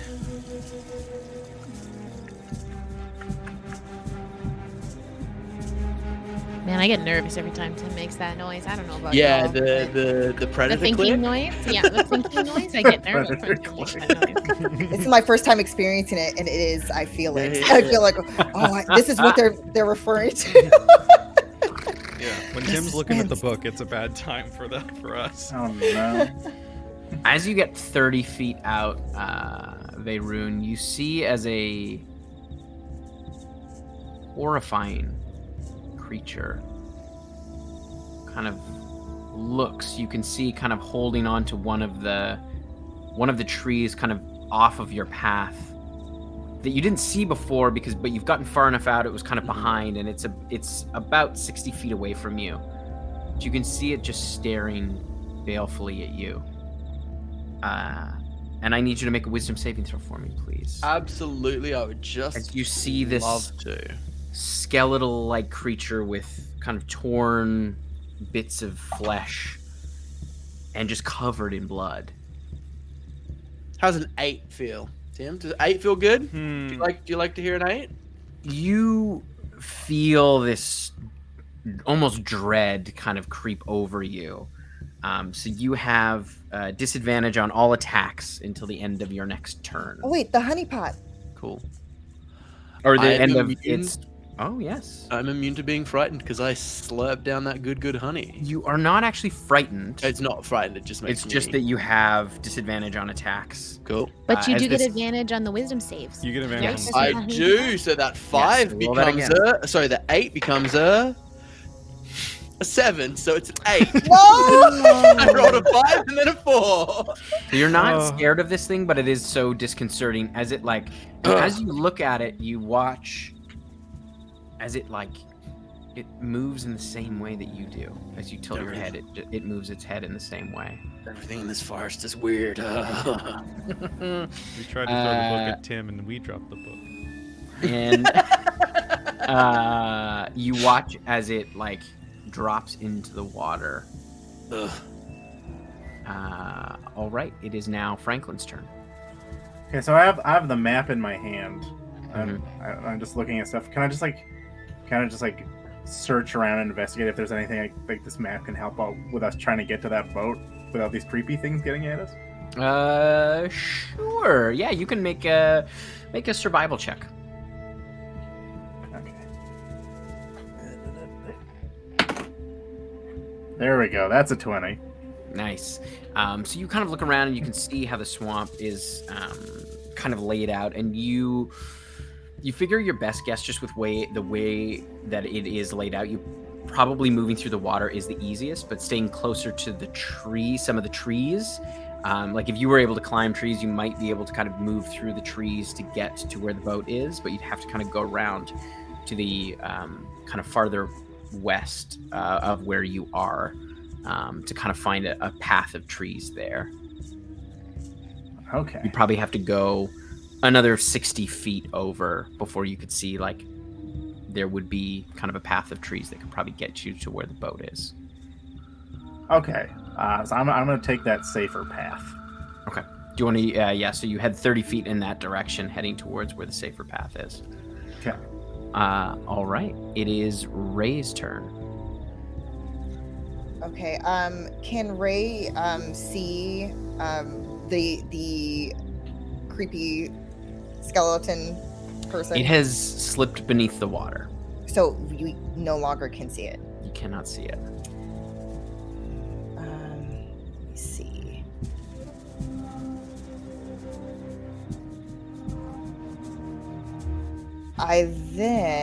Let's see. I think I'm going to, which is very dangerous, I know, I'm going to use my detect thoughts. So in that moment, her necklace, the gems on her owl focus start to glow brightly, and she is she closes her eyes for a second to try to focus and try to figure out the location of this individual. Okay. You just hear nonsense. It is just almost like gibberish, just flooding into your head. There's no language to speak of. It is only just bits of sounds and this kind of almost like a horrible, almost an imitation of what language would sound like, but it is all just gibberish. But you do kind of sense the area that it's coming from, and it seems to be, it has moved closer to where Rune is. Tim, have you seen the video of what English sounds like to non-English speakers? Is it that? It's like that. It's absolutely like that, but scarier. But spookier. Yeah. Okay. And I don't know if I can. Okay, I'm going to attempt something, and if it does not work, that's fine. I am going to, in that moment, using my bonus action, Ray, while she's closing her eyes, she opens them again, and there's that flicker of that green energy. There will be thick green vines that start to sprout up from under the water to try to grasp at this creature. Okay. I need it to succeed in a dexterity saving throw for me. All right, that's an 18. Yes, it does save. All right. So it basically doesn't find purchase. It's trying to find this creature that's hidden in the dark waters, but it's not able to Doesn't grasp. seem to find it. Also, thank you, Long Lost Lore, for the raid. Welcome in, folks. Thanks very much. Thank you. All right, on initiative 10. Oh, yep. Okay. And good things happen. Everything's good.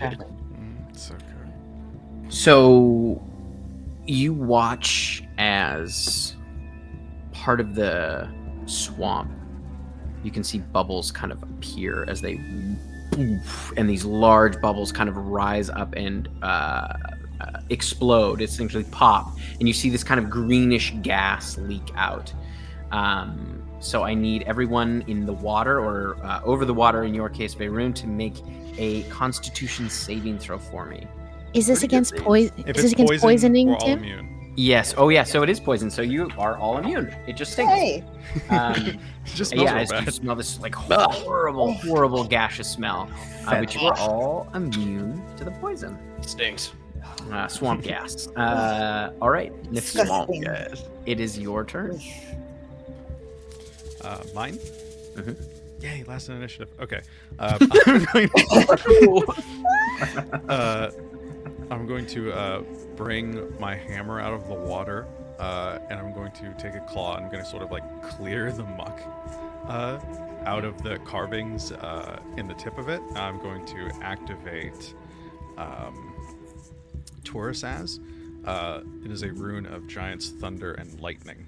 A weapon marked with Taurusaz deals an extra 1d4 lightning damage each hit, and the effect lasts 5 times or up to an hour. Nice. We're not just Bear Brothers, we're Rune Bear Brothers. Rune Bear Brothers. Rune Bear Brothers. And so I'm going to continue walking forward as I do that towards the boat. Nice. So yeah, you continue on, and you are you're still 60 feet from the boat. Yeah. We are back to the top of the order gully. Okay. Who, buddy? I'm assuming I didn't clock the scary, creepy creature before it slipped into the water. I am going to keep. I'm laughing at something in the chat. I am going to keep swimming forward. Just keep swimming. Just keep swimming.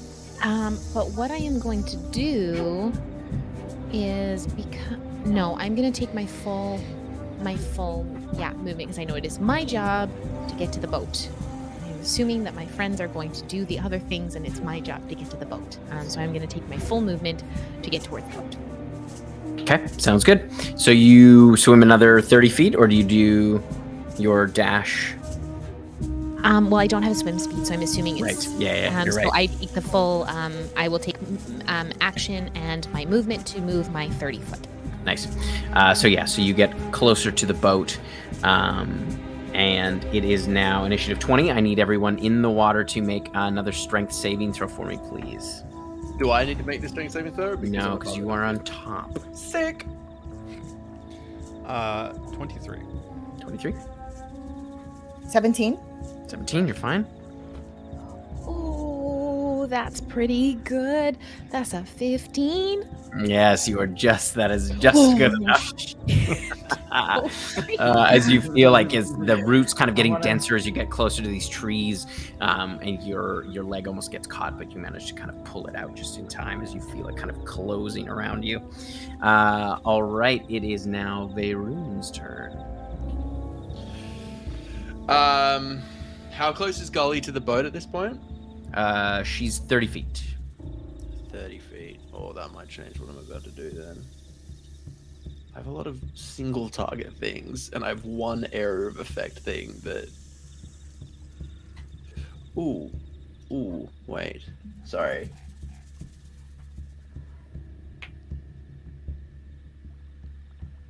I am going to move my hands, creating a kind of ball of wind that I unleash into a wind tunnel at Gully's back. A creature in the line moving with the wind, so away from my point, adds 10 feet to their speed, and ranged weapon attacks launched with this within the wind don't have disadvantage because of long range. Nice. And if creatures are moving backwards, they get half movement, and their ranged attacks disadvantage. All right. It immediately disperses gas or vapor, so all that swamp gas gone in that line, and it extinguishes candle, torches, and similar unprotected flames. So Nice. But yeah, so Gully just gets a big woof at her back, Nice. and I'm gonna continue, kind of like skating down. Air skating. Yeah. Your big paws. All right.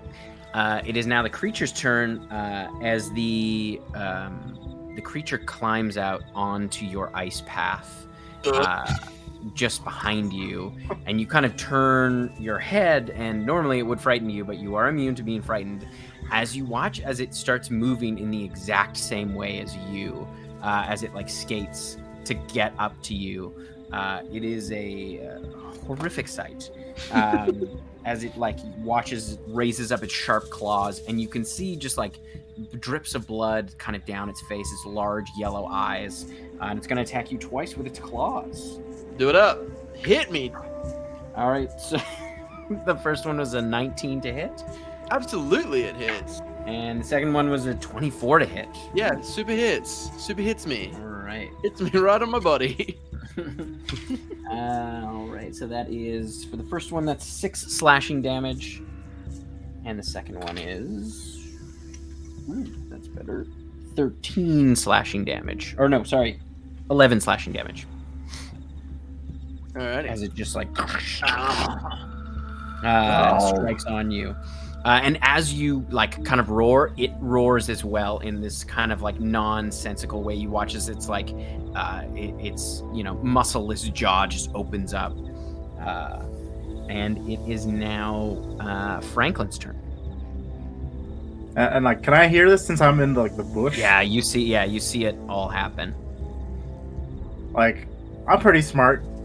Is there a way I could figure out try to tell him to just act not suspicious and weird, and maybe it won't attack him if You could it try. doesn't make any suspicious scary things. Maybe it's just a weird shadow that's following you. Could be. You can make a history check to see if you know anything about something like this. Okay, sick. That's my specialty. All right, it's 19 plus 7, 26. 26. You have heard of creatures. This strikes you as something very familiar, and partially because of its kind of crown of blood on its head. You've heard tales of a creature referred to as Bloody Bones, and they don't necessarily act like a shadow, but rather use their sort of grim imitation to frighten folks and scare them. But they are not nice. They are out for blood. Okay, so they're not imitating. They're imitating him to scare him. Mm-hmm. Okay. So, imitating them is not going to do anything else other than if you just made them, like if you did a silly dance, it would also do a silly dance and then attack you. Yeah. Like Pennywise. Sweet Lord, it's terrifying. Okay, well, I'm going to yell out to Veyroon, hey, watch out, I've seen these things. They're called Bloody Bones. I've seen them on my travels. They're going to try to copy you as much as you can. And maybe just try to intimidate, try to scare it. I'm going to try to rip it in half, but thanks for the advice. I'm just going to keep moving towards the boat in the bush. All right, sounds good. So, yeah, you get up to the tree, kind of a tree path that would get you over to the boat. That's only about 60 feet away. So it'll take you 60 feet to kind of get to the boat. Okay. But it doesn't look like the water is as deep in that part. You could kind of hop along the roots. So you could, if you use your action to dash when you get there, on your next turn, you could get all the way to the boat. Okie dokie. All right, it is Ray's turn.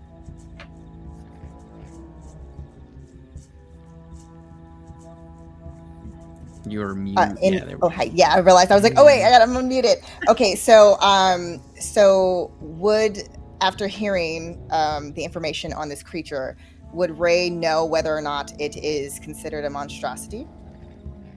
You would. It is a monstrosity. Okay, and in that moment, Ray kind of does a sly smirk, and the gems on her focus start to shine brightly, and her eyes then glow this very vibrant purple, and she says, "It is not us that shall be afraid, but you, my friend." And she's basically trying to charm this monstrosity with her special ability. All right, what do I need to roll? You're going to have to do, let's see here. I believe that is a charisma. No, wisdom. Sorry, wisdom. That is, doesn't matter. They're both +0, so that's only a 14. Just made it. No! Oh, no. Oh, yeah. Wow. So unfortunately, it does not succumb. She's like, darn, that usually works. It worked last time. All right. Is there anything else you'd like to do on your turn? How thick is this ice? Can anything penetrate it, or is it one of those things where it's something cannot reach through if she were trying to use a spell from underground? Yeah, you could probably. It's just thick enough to hold his weight. It's not super thick. Okay. Probably 4 inches maybe. Okay, so she's going to try to again. This time it's the flicker changes to that bright green, and again these very thick vines try to penetrate through the ice to try to grab at the bloody bones. Nice. And this is a dex save? Yes. That is a 13. It misses that save. So basically what happens is that these vines start growing, and also 2 thorns, as well as it ends up wrapping around the bottom half of this creature, and it's preventing it from moving. So she's casting Hobble, so it's basically like a trap. So nice. It's basically its speed is halved until the end of the next turn. Nice. So yeah, you watch as the vines kind of creep up and around and grab both of its legs, and you watch as the spikes kind of creep up, the spiky vines kind of creep up its calves, as it kind of it can still move, but you can see it's kind of being held back somewhat. I still got it. All right, it is now the swamp gas, doesn't matter, and now it's Nafir's turn. This is our third round?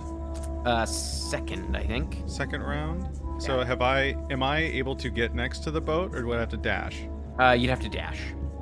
Okay, I'll do that. I'll use my action to dash to get next to the boat then. All right, you get up to the boat. You can see there is If you're moving toward the boat in the same path as Gully's taking, you have 10 feet extra in your movement.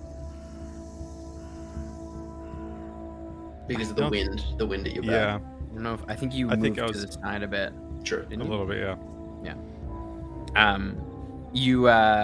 So you because you're a bit bigger, you don't necessarily have to swim, so it's a little bit easier for you to kind of move through the water, kind of walking through these dense roots, and you do get up to the water, and you see there is kind of what looks like a bit of a torn cloak in the boat, and now it is Gully's turn. I am going to move the last 30 feet. And would you allow me to try and get myself up into the boat? Absolutely. So I do so. I just grab onto the side of the boat, and then just basically using just kind of my lithe, small little body and the lightness of it being wood on water, and I just hop myself into the boat. Nice. And you also see that torn cloak, and now that you're kind of right up next to it in the boat, you can see there it is fur lined as well. All right. And that would be my movement, my action. And do I have anything that is a bonus action here that I might want to do? I don't think so. No, I do not. That is my turn. Thank you. Okay. All right. It is now anyone in the water, so that'll be Ray and Nafir. I need you both to make strength saving throws for me, please. Me? Yes. Because you didn't climb in the boat. You're just kind of right up next to it. That's a 1, okay. 7. 7. So you feel both as you're kind of moving, you feel both of you kind of slip a little bit farther into the water, and you can feel your legs kind of get trapped, and you are restrained now in the water, and you are quite a bit deeper. It's now kind of slipped up to your chest, and you are at the moment you are restrained, so you cannot move. All right, Veyrune, it is your turn. I'm going to turn on this thing and swing my spear with both hands. Hopefully hitting. Probably not hitting with a natural 1. Let's go! Bad dice. Bad dice tonight. But I am going to use, when you take the action, so I don't have to hit, you can make an unarmed strike as a bonus action. So I'm going to do that. It's a +4 to hit. Let's try. This is ability called, wow, I truly am just rolling one of 2 numbers. It's a natural 20 for my bear hug. Nice. I don't do any additional damage because I don't roll any dice, so I just do 5 damage. Nice. As I do unarmed strike, 5 damage, but I am then able to grapple it as a part of my bear nature. I have my bear hug ability. So as you kind of grapple it, you squeeze and you feel its strength. You hear kind of some cracking within its bones, and you watch as its eyes go bright, and you can see the blood kind of dripping from its head kind of pulses out, and you see as a bunch of the blood kind of drips by its mouth, you watch as it licks it back up, and it smiles. I hate this. And you feel those bones kind of push back a bit. All right, it is now the bone's turn. It is grappled, but it's going to attack you.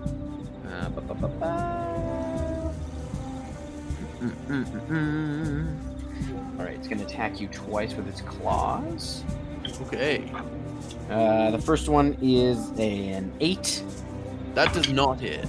And the second one's an 8. So that dice is going in jail, and that is the end of its turn. Just having a full head.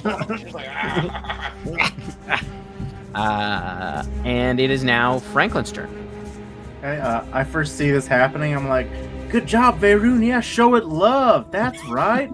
Give it some peace. That's a good idea. I like where you're going with this. And I'm just gonna dash to the boat. Yeah, absolutely. All right, so you dash, you get up to where the boat is, kind of using the like larger roots of those cypress trees to kind of bound across, and you get up with the group. Verun is still 30 feet away from all of you on the ice. It is now Ray's turn. Ray is going to try to free herself from this whatever is restraining her. All right, so yeah, you like moving her large legs and trying to like dig at whatever is underneath the water. All right, so you can use an action to try to break essentially the grapple. You can use an athletics check if you like. Okay. All right, and that is a 17. Yes, you manage to kind of like push yourself off and get your hooves on higher roots and kind of push yourself back up out of the water.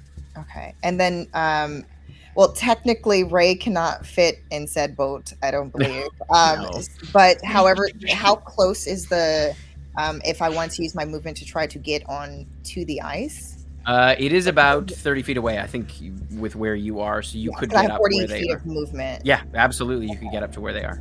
Okay, I'm going to try to, now that I learned my lesson of staying into this water too long, trying to basically struggle bus to try to get her large body and legs. I will have you make either an athletics or an acrobatics check. That's totally fine. Because I've seen many video of people saving deer on ice. All four legs. Yeah. And you said athletics, correct? Or acrobatics, your choice. Okay, I'm gonna go with the acrobatics just in case. It's and that makes it an 18. Yeah, okay, so yeah, you managed to very gracefully kind of leap off a higher root. You spot kind of a larger root that you managed to kind of push off, and you almost leap out of the water onto the ice and manage to kind of stop yourself with your spear before you slide off the other side. It is difficult terrain on the ice for you, but you are right up next to them. And that's your action, your movement. Did you want to do anything with your bonus action?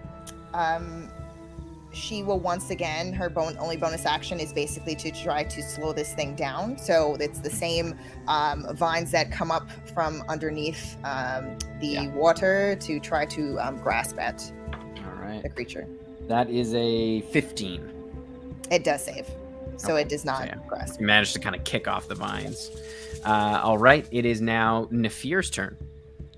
I'm going to do the same and trying to break myself free from the vines underneath. Absolutely, you can make an athletics check for me. Oh yeah, 24. Yeah, you managed to kind of like just brute force kind of pull the vines away as you push yourself back up. Do I have any movement left? Yes, that was just your action to do that. Cool. Can I try to get into the boat? How big is the boat? Am I going to sink it? Yeah, I mean, it is partially submerged already, so you could climb up onto the ice, because the ice is right there as well. Oh, next, so can I inspect the boat from the ice? Yes, absolutely. Okay, then yeah, I'll try to move on to the ice then.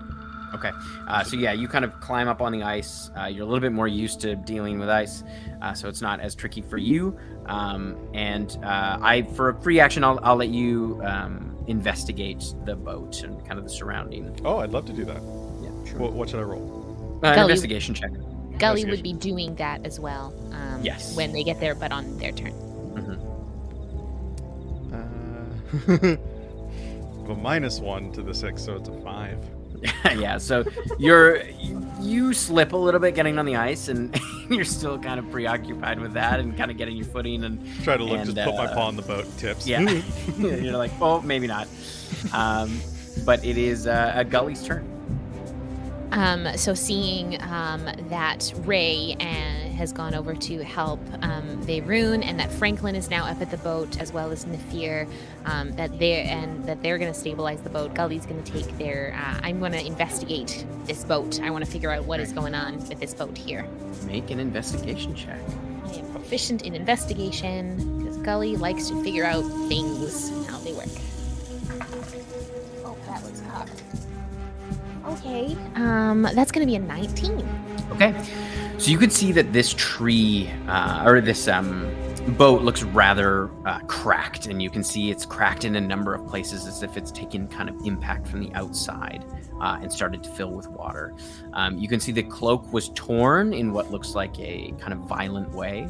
And you can see beneath the boat with that high of a check, you can see beneath the boat, there looks to be another cloak that's fully intact, submerged a little ways under the water, as well as kind of a greenish ball of leaves that's kind of tied up with twine. But you also can see from now that you're here, which is kind of in the middle of the swamp, you can see where there is a number of trees that kind of lead to the other bank, and you can see there's a few broken branches along there as well. So putting that together, it would look like something was in this boat. The boat was attacked. It capsized, and then whatever likely attacked the boat fled.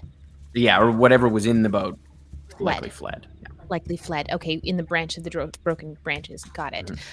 So seeing that there is the cloak, can I slip through the boat? Am I small enough to like go through the cracks in the hull to go down to where that other cloak is? It's a pretty small boat. Like it's like it's almost like a rowboat. So yeah, you could reach you could like reach over, almost like a canoe. You could reach over the side and try to grab those things. I would absolutely love to do that. Yeah, absolutely. So make we'll say a sleight of hand check for me. Oh, wouldn't you know I'm also good at those? Yeah, of course I built a warlock to be like a rogue. Of course I did.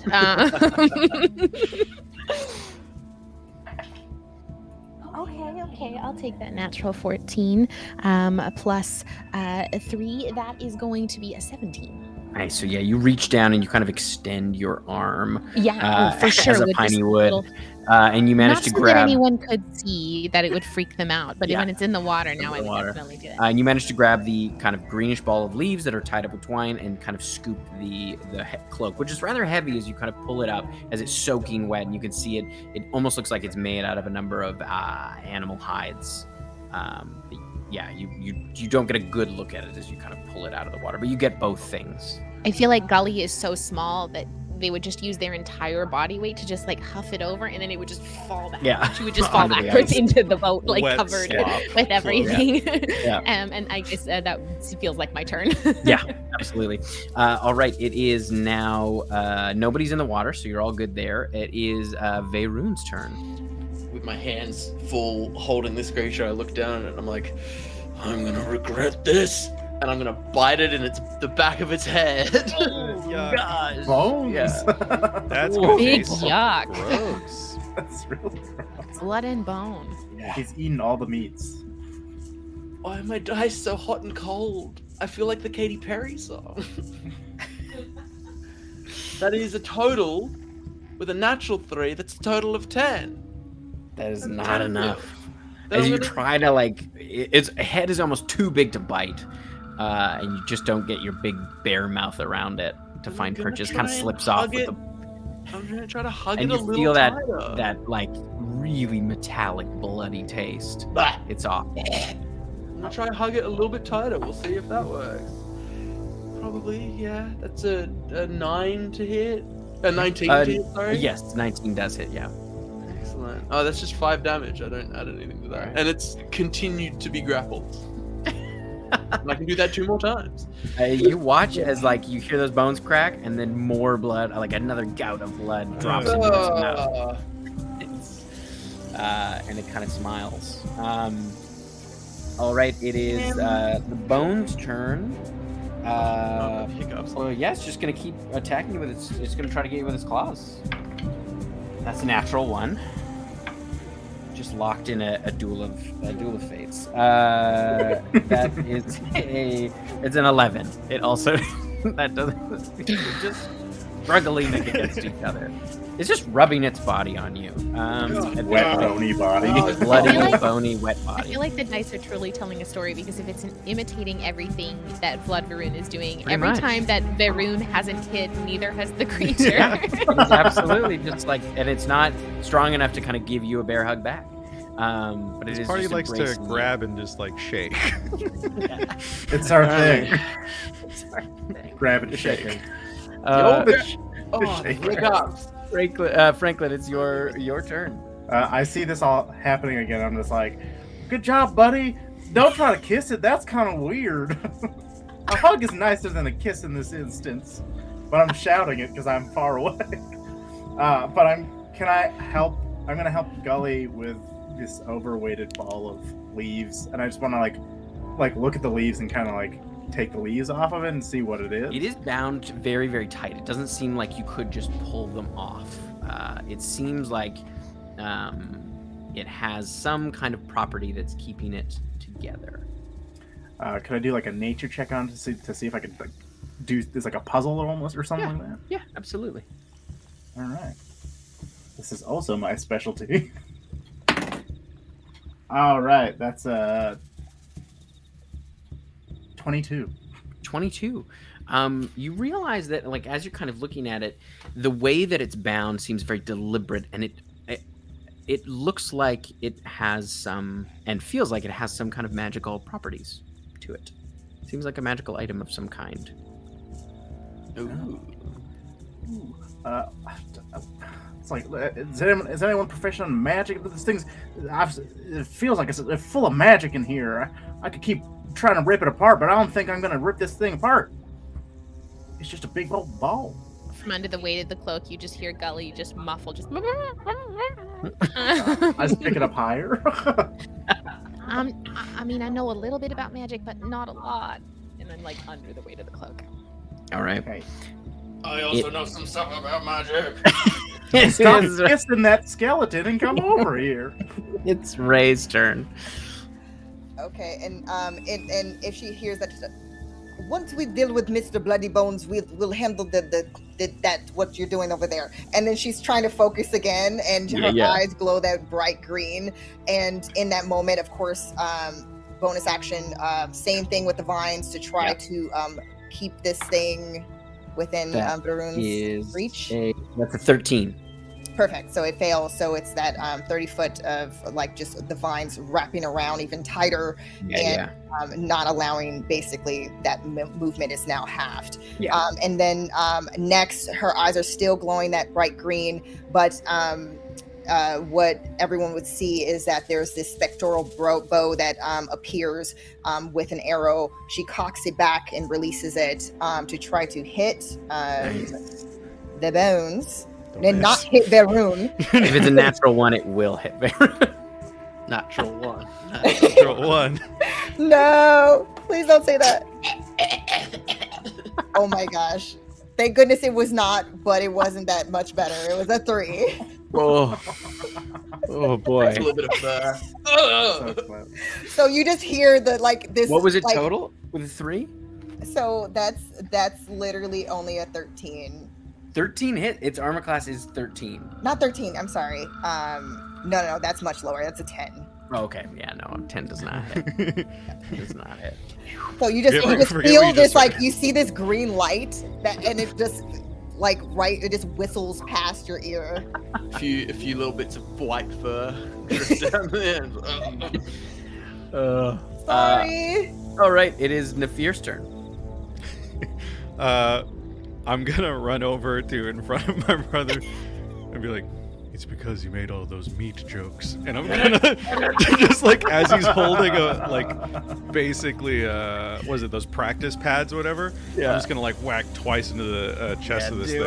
To the front of my hammer, glowing with electricity as I get an extra D4. Yeah. It's not at advantage, is it? Because he's holding it. No, unless it's. No? I think it's just grappled, not restrained, right? Only restrained Well, is it's advantage. also too it is slightly restrained, because it doesn't have its same movement speed. Yeah, we'll say it's an advantage. It's double grappled. That's probably restrained. That's something. That's good enough for me. So Double that grab, is double a 24 and an 18. Yeah. Oh yeah. Those both hit. Hell yeah. You gonna smite on that? Are you smiting? No. Do I smite? Smiting on his bones? What do you want to do, Smite. Cody? I think I want Smite to the bone? save it. I think the bones are. I think I got it. maybe. We'll see. Who knows? 6 plus 5, that's 12 on the first one, and Nice. then 7 plus 5 is 12 again. Yes, Yeah. 7 plus, yeah. So 24 total. all up. Yeah, it is looking. You like smash into it, and you watch just like each time you hit it in the body, just spouts of blood pour out of its head. It's atrocious. Hug it with me, Cody. You can technically hug it with me as a bonus action. And it does get a little bit of that blood in its mouth, and its head kind of turns around to look at you, Nafir. And it is do? now Gully's turn. Okay, I am going to stand up in the boat, and I am going to, seeing this fray in front of me, how far is that away from me? They're 30 feet away from you. Okay, what is the range on a light crossbow? More Probably than 30 feet. It's more More than than 30 feet. 30 Yeah. Fantastic. So I am going to Gully is going to pull out a crossbow off of her little pack, and I am going to. You watch as she holds it with these two weapons. You see her hair glows this kind of, the redness glows this like goldeny brown color that is that almost alights the wood of the crossbow itself. And I'm going to cast Booster Shot on my crossbolt, and I am going to. Actually, you know what? Would I be able to perceive from here? I don't want to metagame or anything, but like, how rough does this creature? It's looking pretty rough. Okay, then I will save my spell slot because I don't get many of them as a warlock. But I am just going to fire on this. I hate to be the hey teacher, we have homework, but I did succeed at both of my concentration checks, and the wind tunnel is pointing directly at you. It's essentially from me to you, so it'll be a disadvantage. It's going to be a I was disadvantage. trying to help, and it has now been Great. Now we have Okay. homework on the weekend. I will stop concentrating on the spell next turn. No, because that's I did fine. forget about it. If it's 30 feet, then knowing the wind and knowing what I know about, I've used a crossbow, I would be able to perceive that this is going to be a harder shot. A hard shot, yeah, for sure. I do like the idea of Gully being small enough that it's like buffeting her quite a bit. Yeah, it's right directly in her face. Okay, cool. Head out the window. Then you see instead, sorry for having to go back and forth so many times. Okay. So then you see instead, Gully has these gloves that tend to hook around their fingers. She's going to throw a hand up, and you watch as the glove alights, and you just see this small little mote of light just go pew, and just goes straight across right in front of where the creature is, and I am going to need, I think everybody there is going to have to make the save. I'm so sorry. But at least he's a scary bones thing, and he's going to try. She's like, Everybody but Franklin. It's a possible to appear and explode within a 5-foot cube. So I'm going to try to... Yeah, it's everybody. Okay, it's not that bad. The 5-foot cube it's is just- one like combat space, so it like if it's hitting the skeleton, it would probably just hit me and the skeleton. Yeah, I mean, I'm next to it too. yeah, 'cause I you just melee. they both. I mean, it might not hit Ray, but Yeah, I'm further. I know I'm Yeah. further back because Yeah, I Nifir is I have right up. He disadvantage. just Hits the brothers bear. The brothers bear are getting attacked by us. What Also- what saving throw is it? It's also just a cantrip. It's a charisma saving throw, please. Oh, so good at it. Well, that is Maybe. a 12. There was a natural 6 into it. It's a 9. Oh no, that's a 17. That's a 17. I have plus 7 to that. Oh, you're muted. Sorry, my spell save DC is 15. So anyone who is Dude. Cody, less that's 2 now. than a 15 Censor can yourself. take 2d8 radiant damage. We're trying. You're so going to the hard. naughty Sorry. corner. It's 10:30 p.m. We're past the Time when the TVMA It is movies going come to on. be, because it is, we are level 5. I am going to take, it's going to take 2d8 radiant damage. Oh, nice. Anyone? Yeah. Roll it up. It's 6. Nice. How do you want to destroy this thing? Nice. Really? Oh, yeah. Okay. So yeah, the little light bursts, and Gully's aiming. I'm assuming that the creature is I'm going to say that the creature is facing Gully at this point. So the Its head kind of whipped back around to look at you. the light goes right into its mouth and just goes backward, and it's called this. The spell is Starburst. Nice. And so you watch as it explodes. Just a spray of blood heads towards Ray. It is. And Gully just goes, "Oh!" So much of that went in my mouth. My mouth is so open. Ugh. Impressive. Is everyone okay? I'm sorry. No, you did great. It's good. Wow, Veyroon, you hugged it so much and loved it so much, it exploded. That's what hugging does. Wait, I'm sorry. You I'm hug sorry, and I you got you. die? Is that how? No. Where I come Sometimes. from, yeah. Oh. Well, Franklin and I found these things. Maybe we can get Oh, there's a path. oh. Can let me? Well, I have trouble. If you can come over, I can't walk it over. on ice. Well, let's get out of the water. There's a pathway that leads down this way because something was in this boat, got attacked, and then went that way. So I might be able to sense the direction. Let's go to safer ground. Okay, let's get. All right, so you make your way across the other side of the swamp, and you're able to kind of pick through the trees to keep a kind of more above the water along these larger roots of the cypress trees, and you do get to the other side. If Gully can, I would scamper up a tree and stay very far away from the water, just like up in the trees, kind of jumping from bough to bough. Yeah, you do have to kind of jump a bit. I would like to sense, because Ray does have a higher sense of like arcana and magic, to try to get a sense for just, what creature possibly was wearing this, or like if there's anything that she can get, the type of magic, and helping her to track said person. You can make an arcana check for me. I would like to help with that to give advantage. I do have proficiency with Arcana. And that's 18. 18. So you kind of pick up on a few context clues as you're looking. You realize that this cloak looks quite a bit different than the torn bit of fur-lined cloak that was in the boat. And you do notice as you're kind of moving through the rest of the swamp, you can see there are bones and bits of broken armor and things like that within the swamp, kind of under a lot of those roots, kind of deeper down.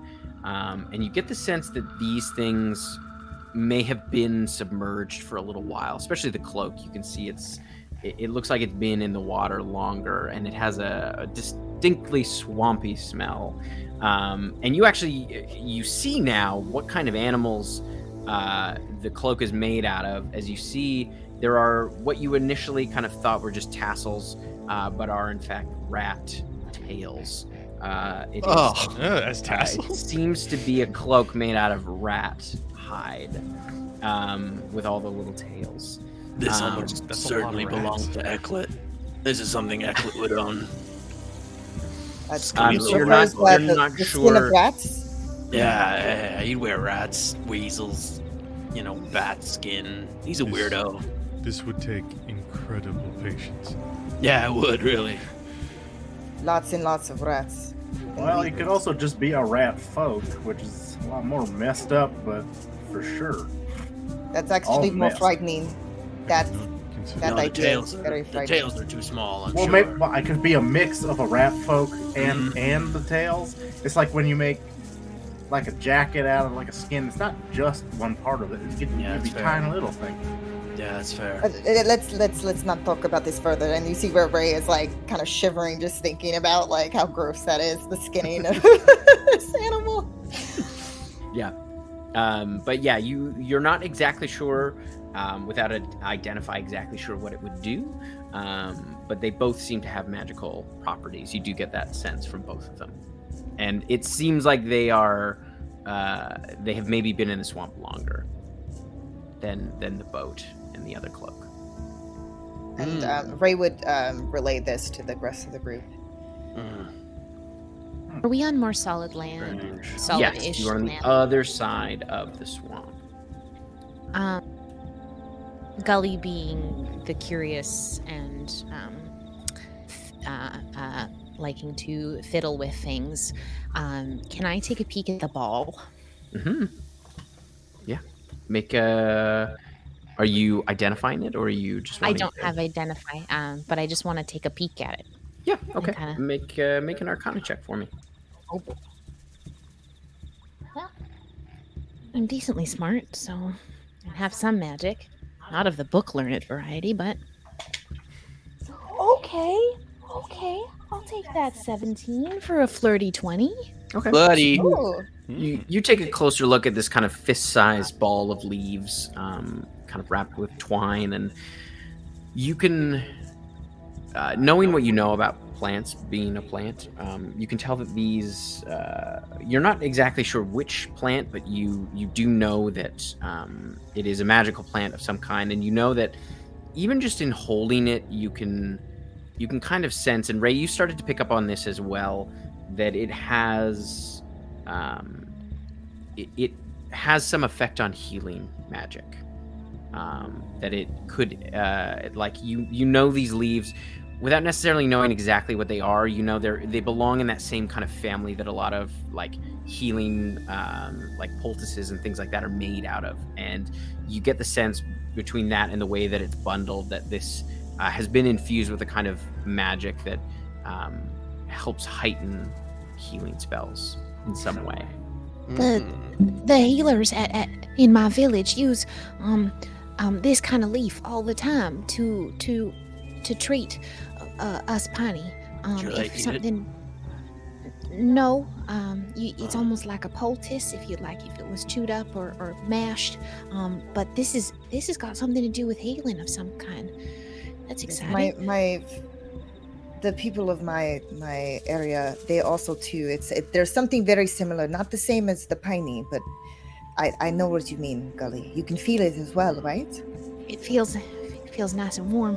Gully, Like do you sunshine. think that you could use that on me? Because I know I'm covered in that bone blood, but there's also... And I kind of like gesture to my side where I've just got like an open gaping wound in my stomach.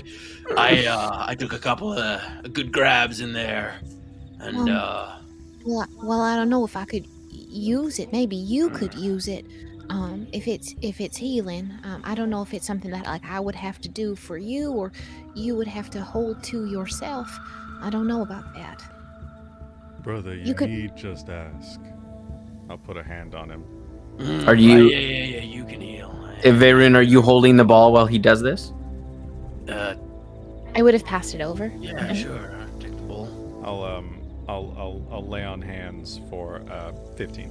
Don't kill me, don't kill me, don't kill me, don't kill me. And you watch as he kind of lays on hands, and you feel the this charm kind of glow with that same divine light and kind of spread over you, and you regain an extra hit point. Oh no! And one shy. Oh no, that was oopsie. I healed And myself. it doesn't 44 require trying- attunement or anything like that. Dope. Cool. Excellent. I will So send one that shy. over to you guys after this. Thank you. You can just post it in the Slack. And Who would like the rat for Franklin? Oh, thank you. I'll take it.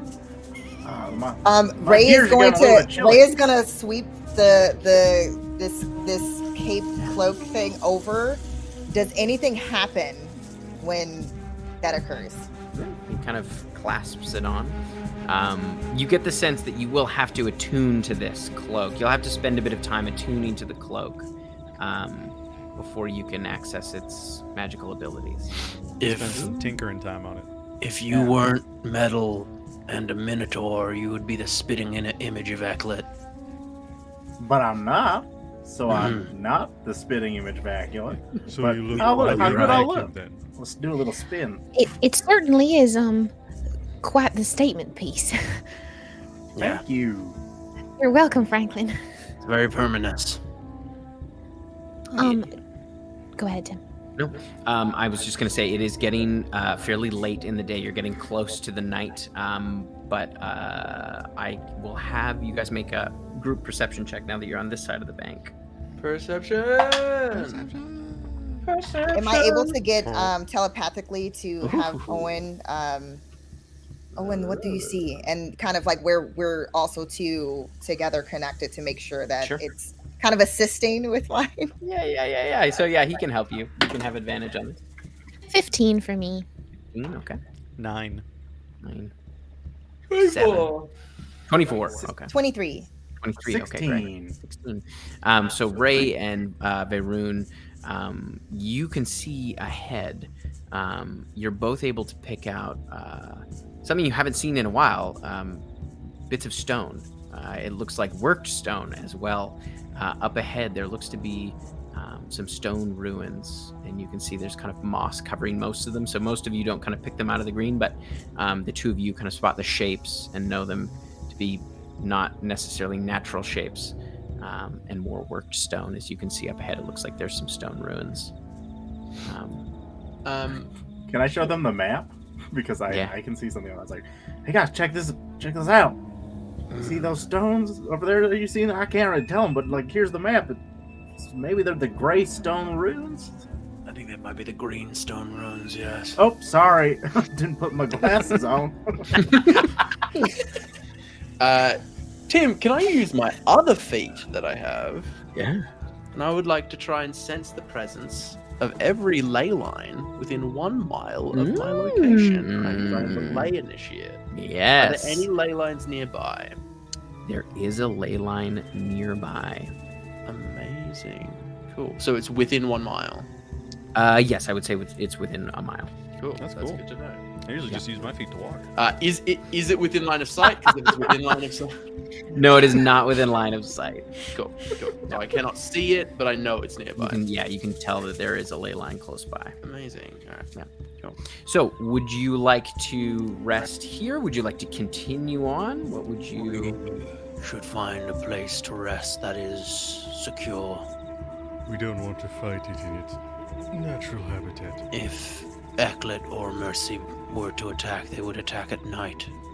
We must be diligent at watch. Well, I mean, I know I'm most comfortable in the trees, but that's not for everyone.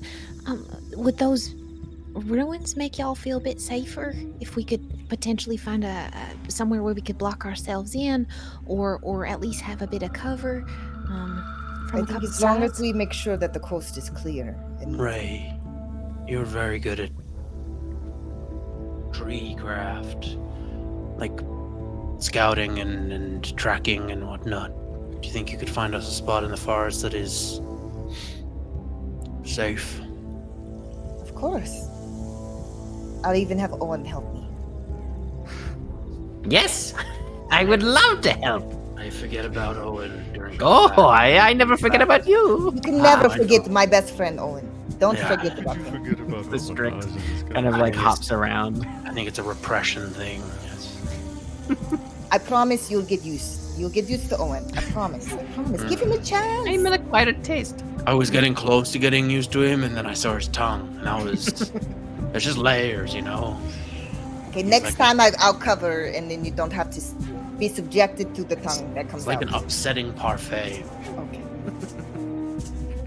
You eat a lot of parfaits back where you're from? It's a delicacy in my hometown. Mm, When it parfaits. was, a home, when it was a Well, town. is it- You know? That and snow cones. Your home sounds like a very lovely, kind place. Well, it is destroyed, so... Oh Well, yes, I forgot. I'm past sorry. tense, yeah. Was No more parfaits, So yes, Everyone's finding dead. shelter. Finding All right. shelter. Are you heading towards the ruins to find shelter, or are you looking kind of around the swamp? She is going to try to get closer to where Gully suggested, as far as near the ruins, someplace that could be a little bit more covered, and also to having Owen go a little bit further because his flight distance is way further to kind of basically circle that large area to see if there's any danger in that particular area. Okay. Are you moving, just moving through the forest, or are you trying to be quiet as you do this? No, she would move still stealthily because of the fact that she's not quite sure if it's safe to go at regular pace. Okay. All right. Make a stealth check for me, and I'll make one for Owen as well. That's pretty good. Okay. Let's see. That's a 14. Okay. All right. And Owen's was a 19 for his stealth. And you can roll a perception check as well. Okay. Perception. Now the ruins are about 300 feet away. Do you all kind of move as well, kind of giving a bit of distance, or are you up close? Sorry, Gully would, if Ray was tracking along the forest floor, Gully would be stealthing in the trees above, probably off a little bit to the side, just to give Ray a bit of space as she tracks, but also keeping an eye on things. And Ray probably, because Ray and Gully have been traveling for a little while, she would probably give like signals to kind of be like, you can move forward. So just whether or not to hold or to go forward as she checks. Yeah. And I got a 16 for the perception. Okay, great. And Gully, what was your stealth? Let me see how long Porovit's mantle lasts. Because that will be Porovit. Oh, I thought it was Corvit. I was like, that's fun. Would this be still within the hour from the previous fight as we left off the shore? Yep. Okay, cool. So I still have +2 to that. So that is going to be plus my stealth, which is 6, plus that is 16, plus 2, 18. Okay. 18, all right. So yeah, you move fairly quietly through the trees, and your perception check. And Rune, Nafir, and Franklin, are you... I think I would stay like 50 feet back from Ray, but move up. I'm trying to be relatively stealthy, so I will You guys can all make stealth checks for me, too. 16 for perception. Okay. 23. Okay, 23. If we level up in this campaign, I do get pass without a trace, so just, we're getting there. We're getting there. And what was everybody else's stealth? Franklin, Varun, and Nafir? 10. 10, okay. 23. 23, okay. So Nafir, you're quite quiet. The Franklin and Varun, you're a little bit louder, but a little bit further back. Oh, really quickly. As Ray continues forward too, she would also to be looking at the ground to see if there's any tracks or any footprints that seem to be in that area as she continues forward. You can make a survival check as well. Okay. Tim, that's a good one. That's 21. Nice. Sorry, I'll let you resolve that first, and then I can answer my question. What's your question? My question is that are we traveling in the same direction as the branches that we're breaking? The branches were only breaking on the cypress tree, and then once you got to the shore, they Gotcha. Understood. Have that effect as well. So, Ray, as you start to pick through the forest relatively quietly, you get a little bit closer to these ruins, and you can see there are, in fact, humanoid footprints that kind of lead along the forest floor. You're able to kind of pick them out of the bit of the mud. And as you get closer, you can see around some of the ruins, there seems to be a bit of light, just a little bit beyond, a small bit of light. And you hear voices, many small, tiny voices. And then you hear, just shut up, shut up, shut up, shut up. And you hear them again, these little tiny, kind of little voices. And as you try to move to get a better look, you feel your hoof kind of hit a branch and snap. As you spy just over the rock, you can see a face, kind of pale gray skin, black, greasy hair kind of pressed against its face. You can see just the faintest fangs kind of look up, and you watch as from behind it almost these 4 tiny winged creatures look almost emaciated and cadaver-like kind of rise up, and their wings start fluttering very, very quickly as they rise up towards you and start flying towards you. And that's where we're going to end it tonight. You make friggin' vampire pixies? They're in this book. Oh, my no. god. Oh, Press at some wonderfully crazy creatures, and that's why I love them. Amazing.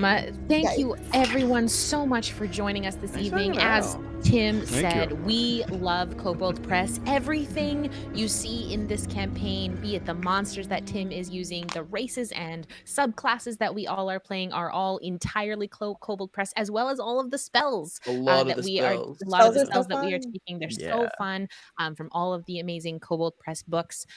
We are so grateful to be here every Sunday night, 8 p.m. Pacific Standard Time, for the Rotting Heart. This is an 8-week campaign. So please come hang out with us next week. If you like what we do, please consider following us as well at Blackwater D&D. We are over there every Wednesday and Saturday night with that good D&D content. This Wednesday, we have our Western-themed campaign. We called the Weird West. There's a lot of tentacles, and there's some ooze, and a lot of yeehaws. It's a very lot of good time. Coming Yeehaw. Yes, it's a very good time. Thank you all so much, and we will. Did we haven't figured Did we out? figure out a sign out on We this one? did. I thought we did, and then I forgot it. Oh, we that's how my did, and brain I works. forgot you. You know what? It will have to change every time, just like the Margreve forest around us. Have a wonderful evening, everyone. See you next time. Bye. Stay cool, you cool people. Bye. Yeah. Bye.